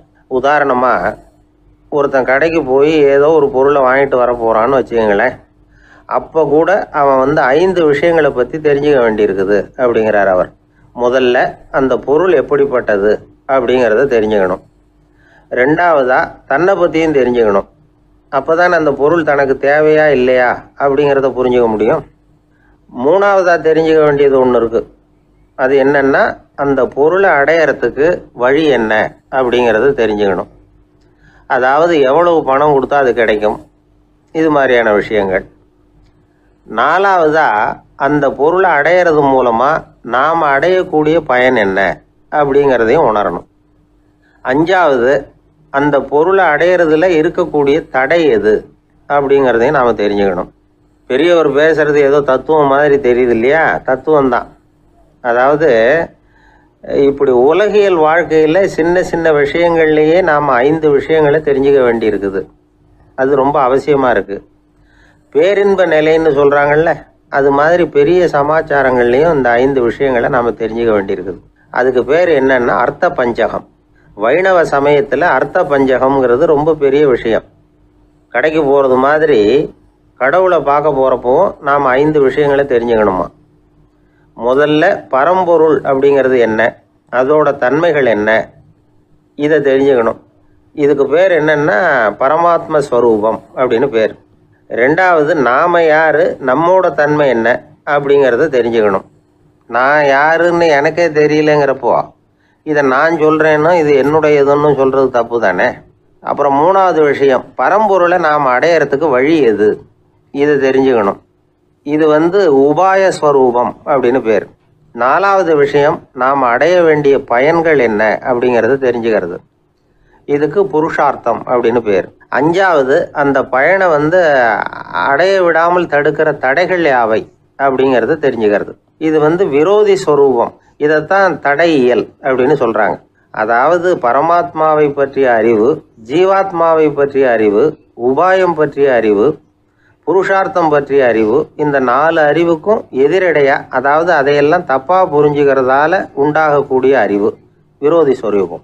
என்ன இது தகவலில் ஏதாவது கதை சொல்லுவீங்கன்னு பார்த்தா ஏதோ தத்துவம் பேசிக்கிட்டு இருக்கிறீங்களே அப்படின்னு நினைக்கலாம். இதுவும் தெரிஞ்சுக்க வேண்டிய ஒரு பெரிய விஷயந்தான். காதில் போட்டு வச்சா எப்போவாவது உபயோகப்படும். என்னுடைய நண்பர் ஒருத்தர் ஒரு நாள் என்கிட்ட சொன்னார், சார், அடுத்த மாதம் தஞ்சாவூரில் ஒரு கல்யாணம், போகிறதா வேண்டாமா அப்படின்னு ஒரே குழப்பமாக இருக்குது அப்படின்னார். நான் உடனே இந்த அர்த்த பஞ்சக உபதேசம் பண்ண ஆரம்பித்தேன். அவர் எல்லாத்தையும் பொறுமையாக கேட்டுவிட்டு, சரி சார், நான் போகிறதுன்னு முடிவு பண்ணிவிட்டேன்னார். எப்படி இந்த முடிவுக்கு வந்தீங்க அப்படின்னு கேட்டேன். அவர் சொன்னார், சார், அந்த 2வது பாயிண்ட் ஒன்று சொன்னீங்களே, அதை புரிஞ்சுக்கிட்டதுக்கு அப்புறம்தான் இந்த முடிவுக்கு வந்தேன் அப்படின்னார். என்ன 2வது பாயிண்ட்டுன்னு? அதாவது